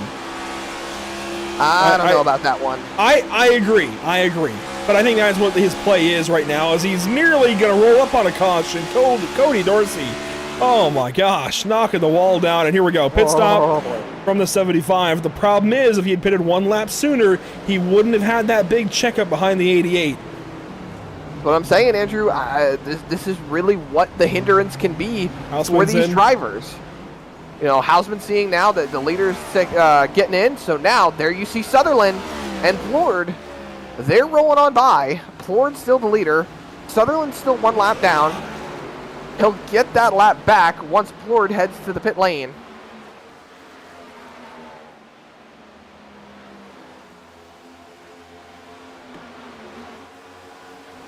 We've got speeding penalties. Cole Younger. Sutherland will roll on by Jamie Plord here. Plord leading now under green. I have an opportunity at a solid finish again here this evening. This would be huge for his chase hopes. Talk about it again before this run comes to an end. Comes in 47 points out. It's a long shot, but this could be the start of something big for car 38.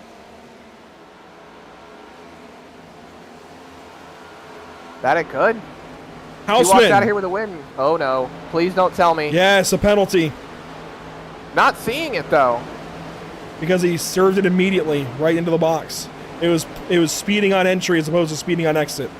Oh no. He had to serve it immediately.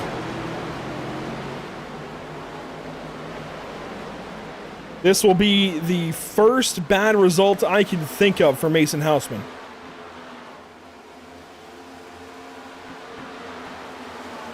That takes him out of it for the win. That's going to throw him a lap down. I'm sure he's kicking himself, punching air.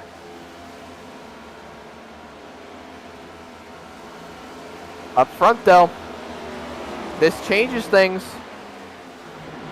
Sutherland has passed up Johnny Wood Jr.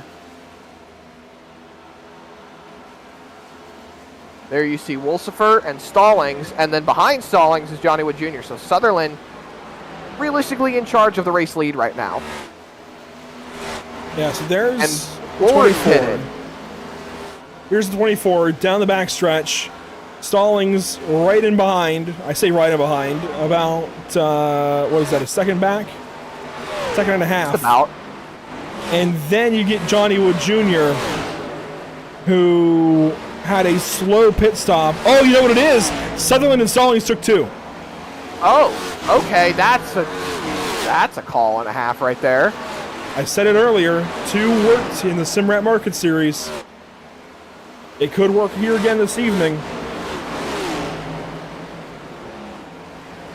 And Johnny Wood Jr. is getting held up behind more lap traffic. It was Wolsifer, his teammate, and Skidder right there holding them up.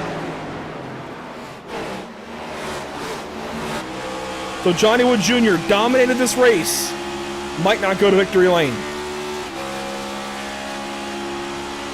Ray Walker in the lead here under green. One car slow on the outside wall. It's Dorsey. He's had a rough night. Whoa, watch out, Coulter Clark. There's an 84 down there by the name of Dakota Bly. About 20 laps to go now. 160 of 180. And here comes Johnny Wood Jr. to go by Robert Moyer Jr. He's got to make quick work of these guys. He's got to try to close in as best as he can. He's got, what, 5 seconds up to Sutherland. He's not going to get there, not in 20 laps. You can make it up. You can do it. Not with this lap traffic. Never say never. Not with Coulter Clark swerving right back in front of him.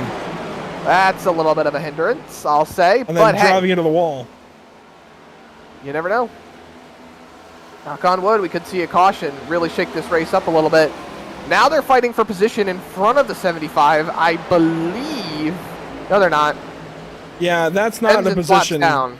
Coulter Clark, I think, needs to remember who he's around. Taps the wall.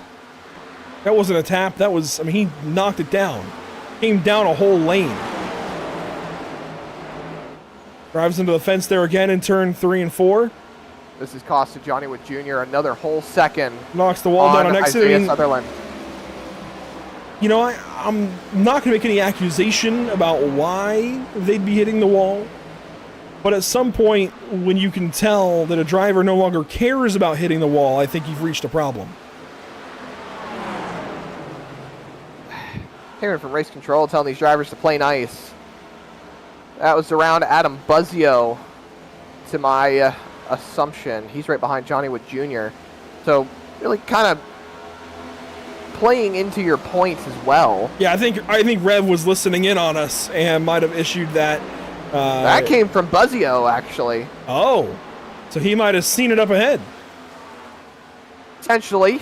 And I think with Coulter Clark continuing to knock the wall down, I think it's a relatively assertive statement, especially since he's just about rim riding the wall through turn 3 right there.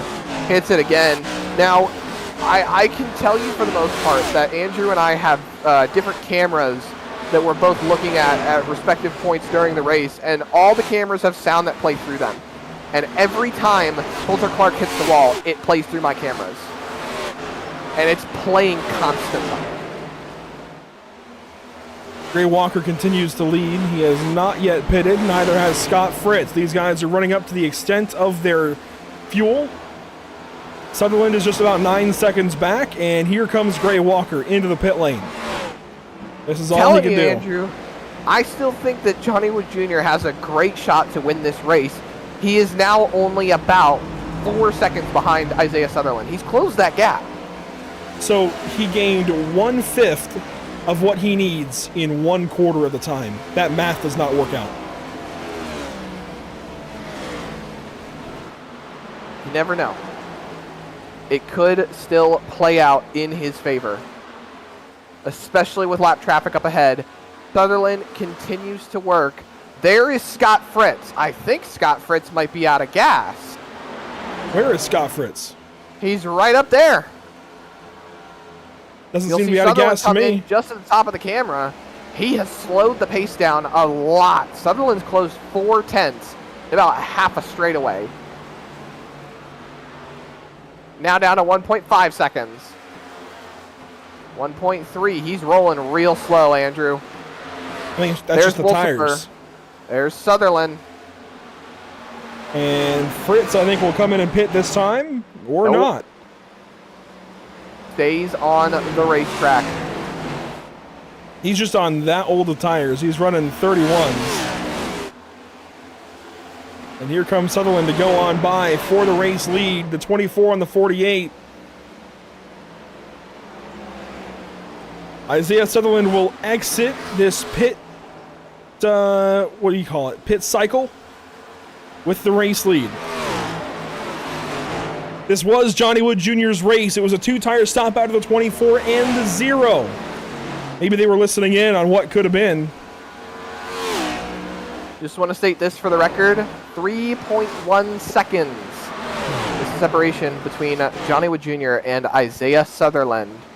Down to 2.8. He's closing up on Scott Fritz. He's going to get the 3rd spot here. There you see Johnny Wood Jr. There you see Dustin Stallings. There goes Johnny Wood Jr. right on by Scott Fritz. No competition between those two cars. He continues to close that gap down, though, Andrew. It is ticking down. I still think that there is a shot for these drivers to make it happen. So Johnny Wood Jr. is about 2.5 seconds back. Now the math is working out as Cole Lewis just held up Dustin Stallings a ton and tried to hold up the 75 of Johnny Wood Jr. The lap cars tonight, I think, will be the story moving forward. This week, the conversation is going to be lap cars and not getting out of the way, because here comes the 75 of Johnny Wood Jr. He would not have been here if not for lap cars. He would have been here eventually, but not this quickly. That just robbed Dustin Stallings of what could have been a 2nd place.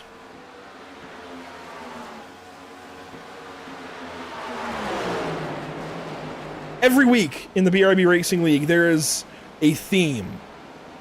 One week something happens and that gets talked about. The next week something else happens. Maybe there's a lot of cautions. Maybe there's no cautions. And that gets talked about for the week. This week I think it's going to be lap cars. 2 seconds. The gap keeps ticking down.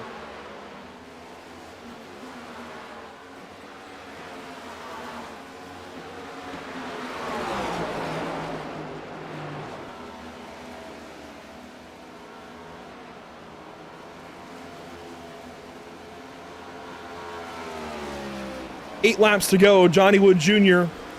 trying to work up to Isaiah Sutherland. Now, Zach, Isaiah did pit 3 laps sooner and play into that whole short pit thing. So he does have a tire disadvantage along with the fact that he took 2. Do we think the 24 can hold off the 75? No, absolutely not.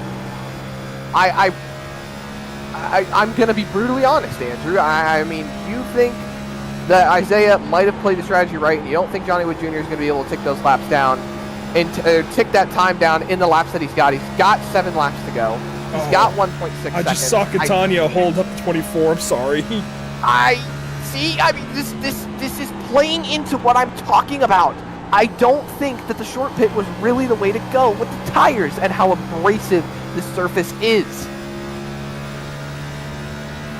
1.6 seconds is the gap with 6 laps to go, Andrew. I think it's doable.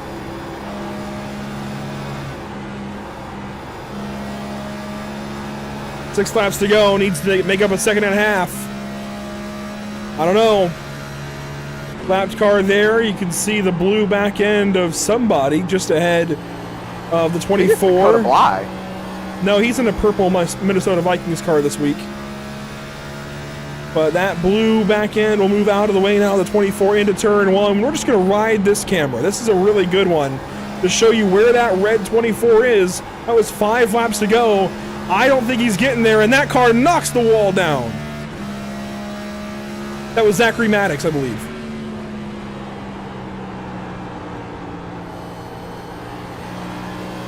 Come on, Johnny, prove me right, please. 4 laps to go. You're asking for 1.4 seconds. I don't think that's going to happen. 1.4 seconds and the pass? That's a tall order. Hey, we got bumpers for a reason.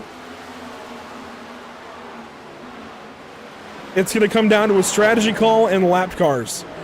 Because there have been multiple points where I know I was in the case of Wood got the benefit of the 0 getting held up. Well, Johnny Wood's been held up by a bunch of lapped cars too, and that's held him back in this battle. He could have caught the 0 faster maybe.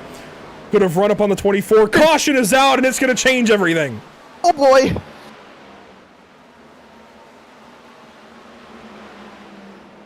Let's bring up them overtime rules, Andrew. Oh, this is gonna shake things around. Anderson in the 0-7. Might have gotten a piece of it. There you see Zachary Maddox. Pace car rolling out of the pit lane. Oh, the chaos has been brought to Darlington Speedway. Zachary Maddox has gone around front straightaway.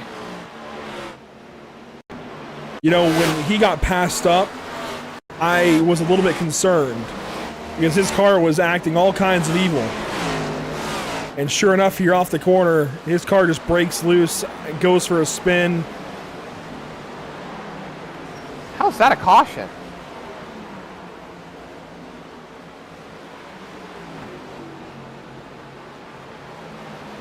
Realistically speaking, considering the amount of times we've seen drivers wreck down there tonight and not have the caution come out, Catania even brought it back up onto the racetrack and it didn't bring out a caution, so I'm just kind of confused now.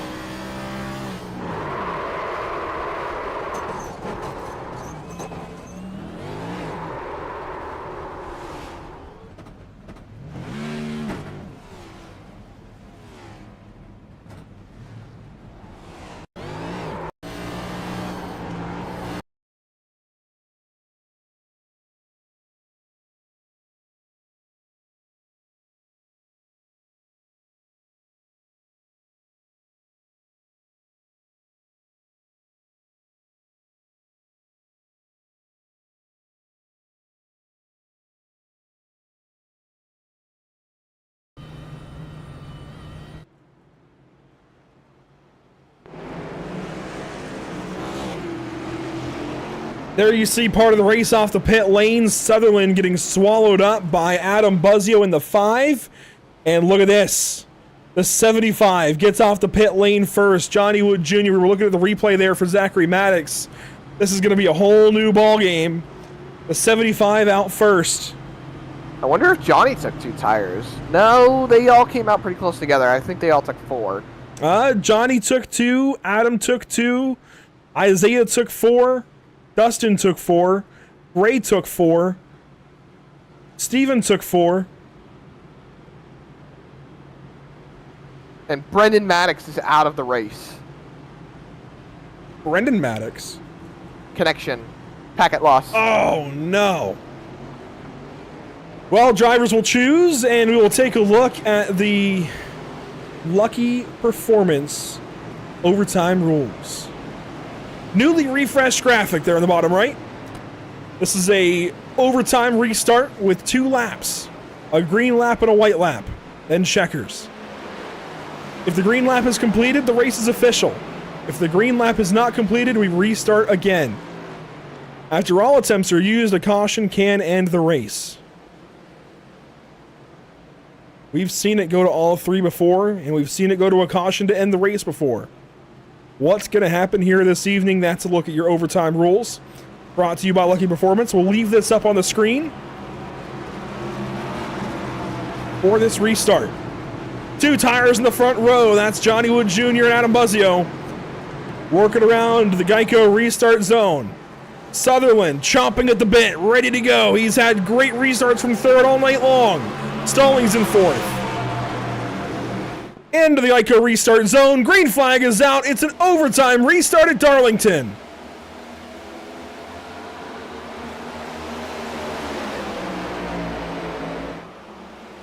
Watch that 24. 4 brand new tires on it.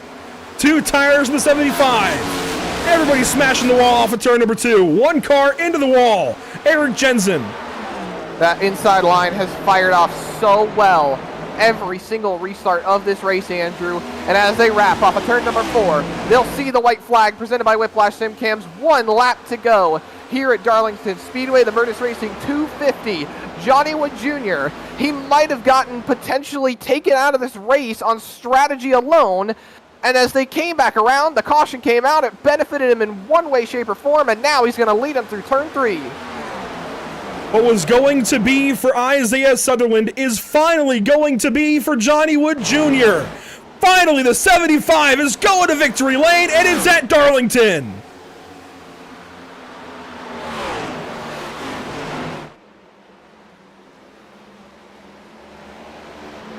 He swept the stages, led the most laps by a landslide. He will not be denied a race win. Will finally get one this season. What a win for Johnny Wood Jr. And he is leading the driver of the day vote. I was about to say, checkered flag falls. He is currently your driver of the day. See the rest of the drivers rolling on by the start-finish line as Johnny Wood Jr. is going to park it down there. Give us a smoke show, Johnny. You earned it. What a drive from that 75. You see the beginnings there of a burnout. The 14 car went by and perhaps has the 14 to thank, if not for that untimely caution for Isaiah Sutherland. It was untimely for Sutherland. The caution came out for Maddox. If not for that yellow, I think this race had a different winner.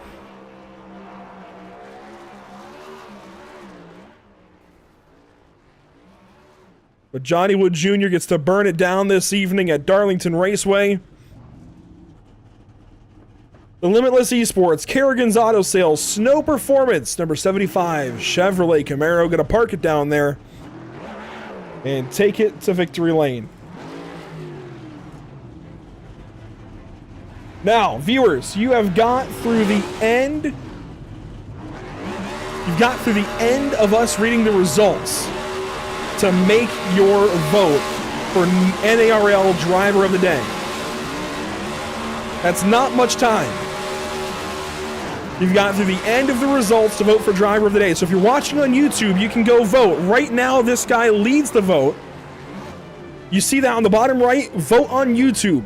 Go vote right now. You got a chance still. If you're watching on a TV or an Xbox or a PlayStation or whatever and you can't vote that way, get your phone. You've got one. Make your vote. Let's go back and take a look back at the unofficial race results. One more time. Let's go back and take a look back. There we go. At the unofficial race results. Johnny Wood Jr. with the race win this evening.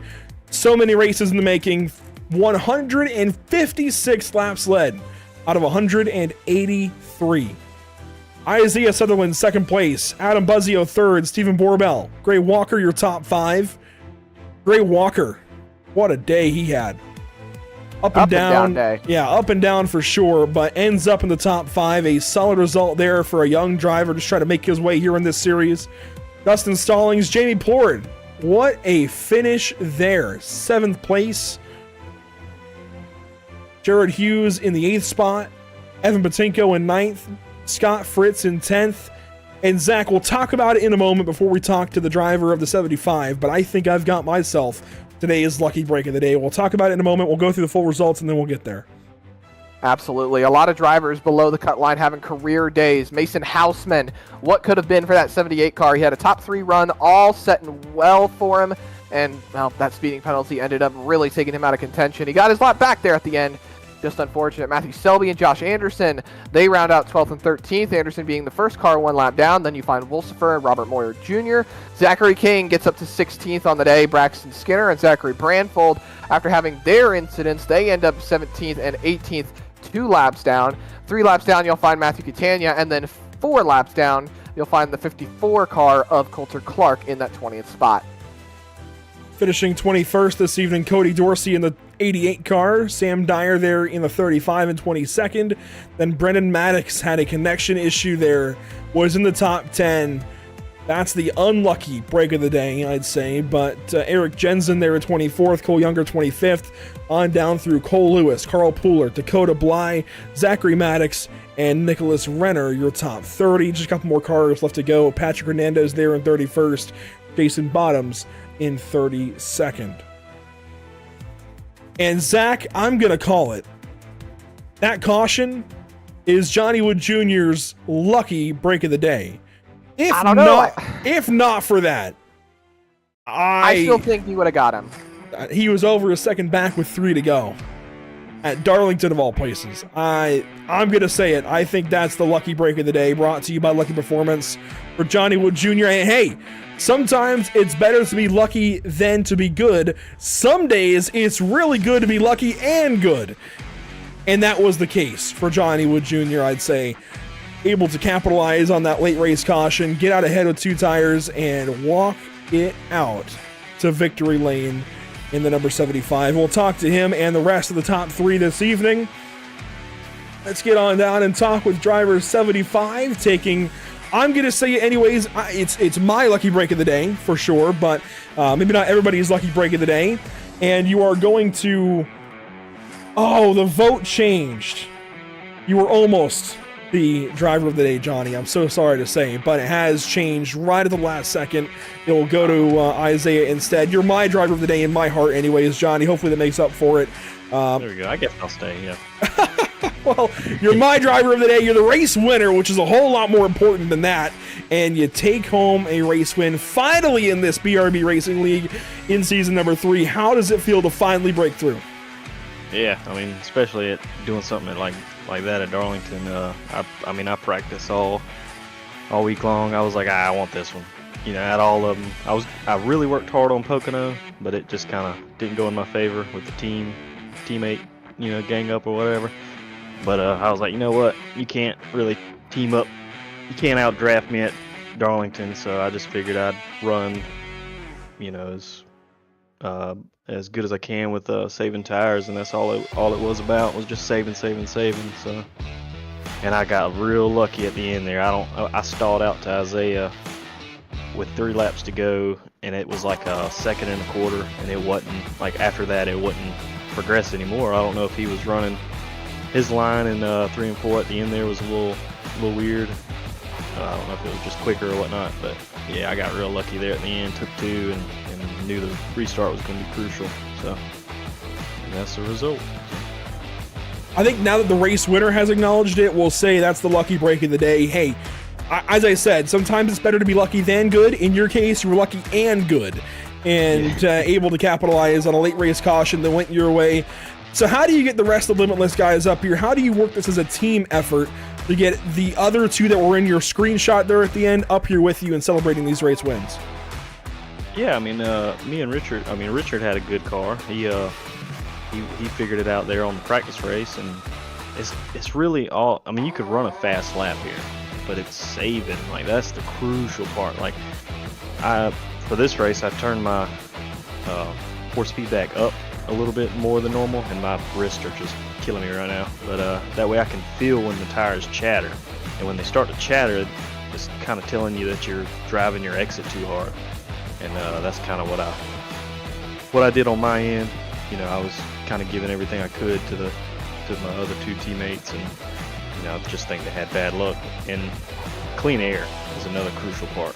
You know, if you start mid-pack, like yesterday at the practice race, I qualified, I believe, on pole, and then won the first stage. But then I was like, you know what, I'm gonna hold myself in the pits and then go to the back and see how aero affects you.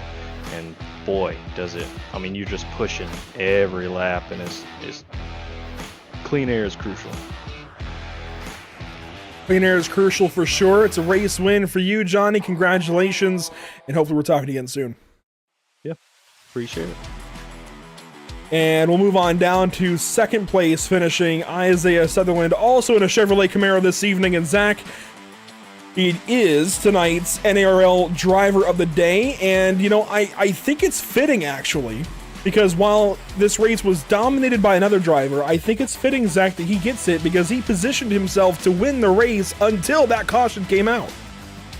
He did everything right and then some, but you can't beat luck when it comes to that caution. Isaiah, your driver of the day here for the Mercedes Racing 250, but you bring it home one spot short. You got to tell us. I mean, I'm sure you're happy just to finish a race after these last 3 weeks, but I know you probably wanted that win.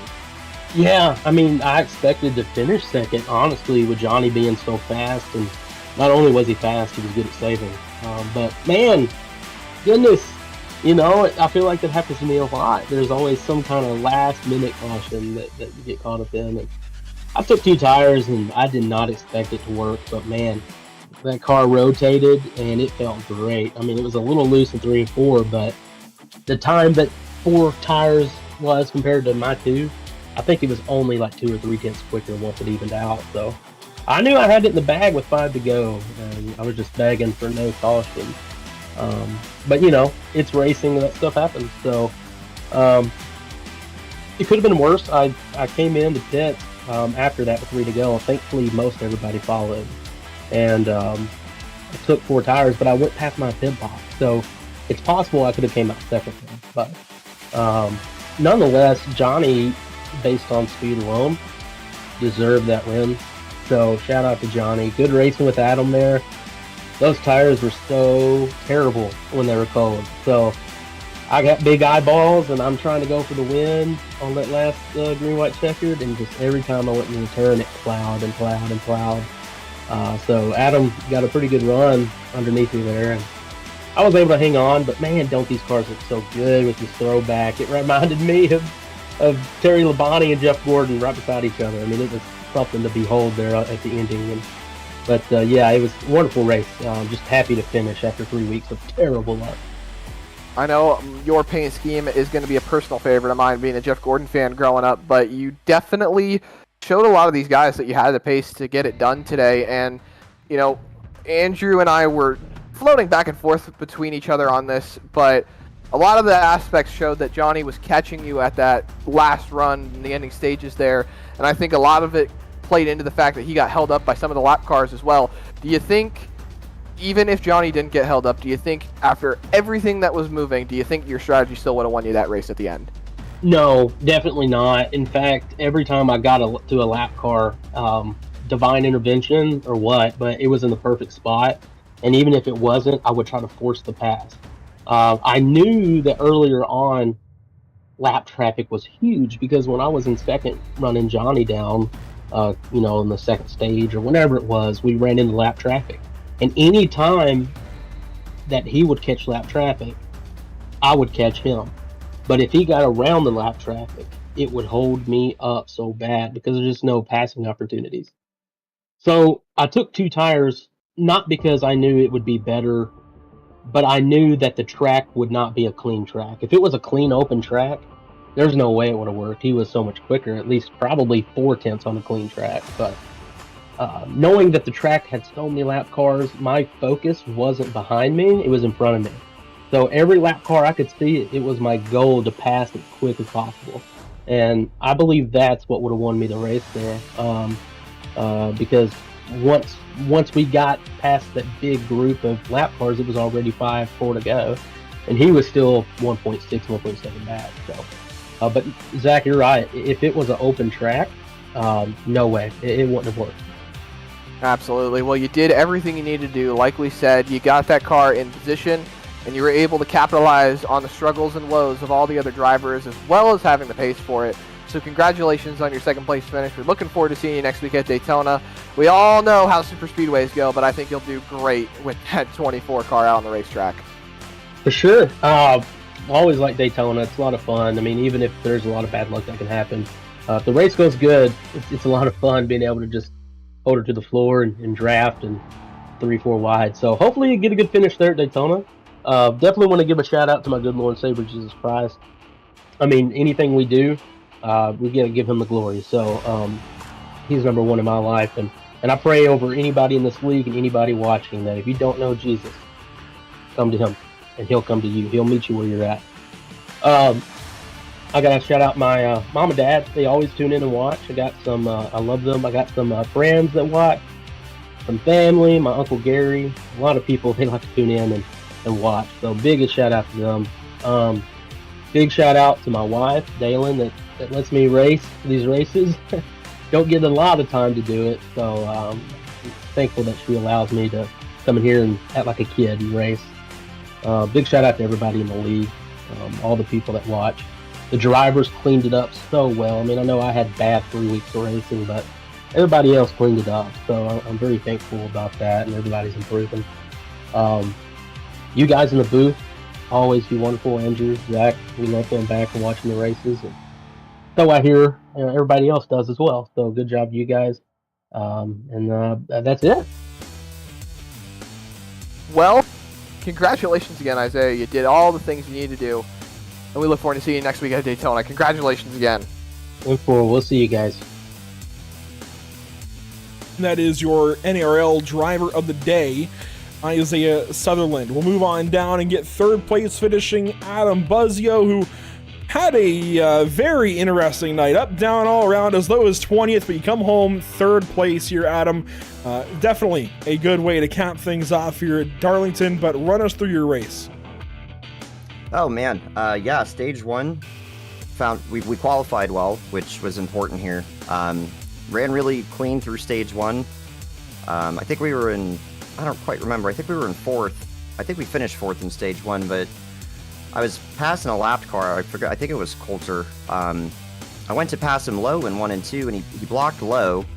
So I went up to pass him high, and he just kind of pinched me into the wall and sandwiched the car, and I ended up with quite a bit of damage. It broke my toe link. So I was able to finish out stage one well. But I went into the pits at the end of the stage, and I think it was almost 50 seconds of damage to fix the toe, and the toe link, and I decided to take it just because of how bad the car was driving. So, like you said, we were all the way back to, I guess, 20-something, and managed to drive up through the field through stage two. Didn't quite get into stage points, which was a little disappointing. I think we finished 11th, but started stage 3, drove up through the field, and was honestly totally content with finishing fourth after such an up and down night. But that late race yellow shook things up, and I decided to put 2 tires on it. That's the first time I put 2 tires on the car here this week, so wasn't quite sure how it was going to drive, so I probably wasn't as aggressive on the restart as I could have been. But those guys behind me got a little bit mixed up, and I just kind of drove it home to third. I thought I might get Isaiah for second going into 3 and 4 there.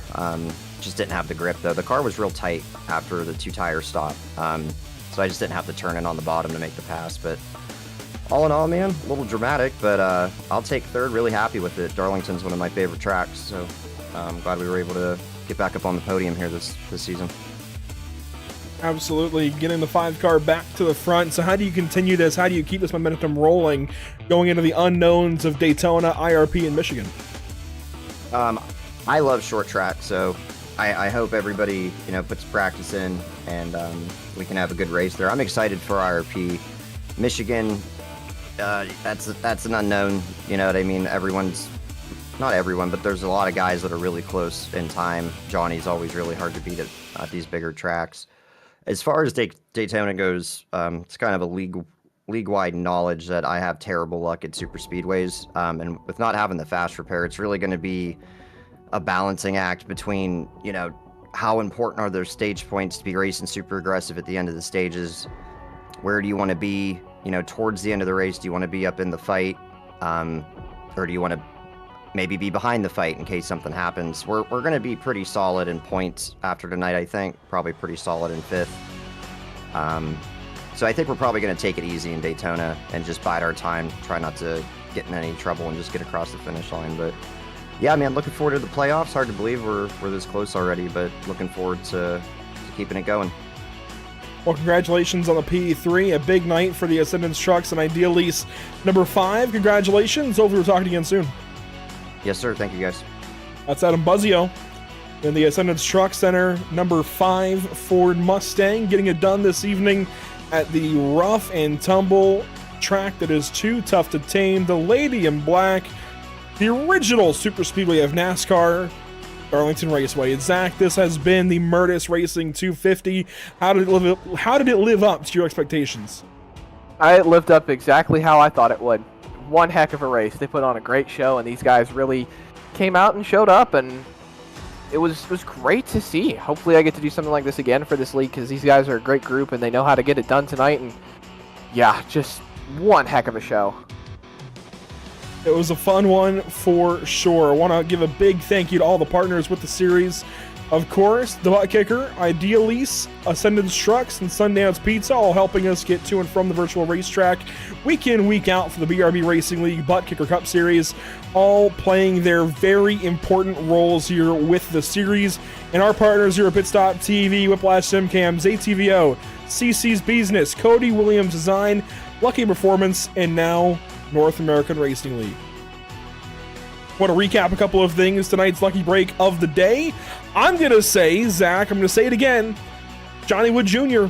getting that lucky break, that caution, getting in and out with 2 tires. That's my lucky break of the day. I'll have to agree with you then, because I really think he was going to catch him there at the end. The caution came out, and it really shaped up for one heck of an end to that race. And of course, today's driver of the day, the NARL driver of the day, is Isaiah Sutherland with a fantastic drive this afternoon / evening / night. I think is deserving of it. Positioned himself to win this race until luck got in his way. Sometimes all you got to do is position yourself. You don't have to run first all day long. You sometimes run second, run third, even run fourth perhaps, and just get the break when you need it. And he got the break when he needed it until that late race caution. Thanks so much for tuning in here. It's been a pleasure, but we've got a couple more things to do, a little bit of housekeeping here.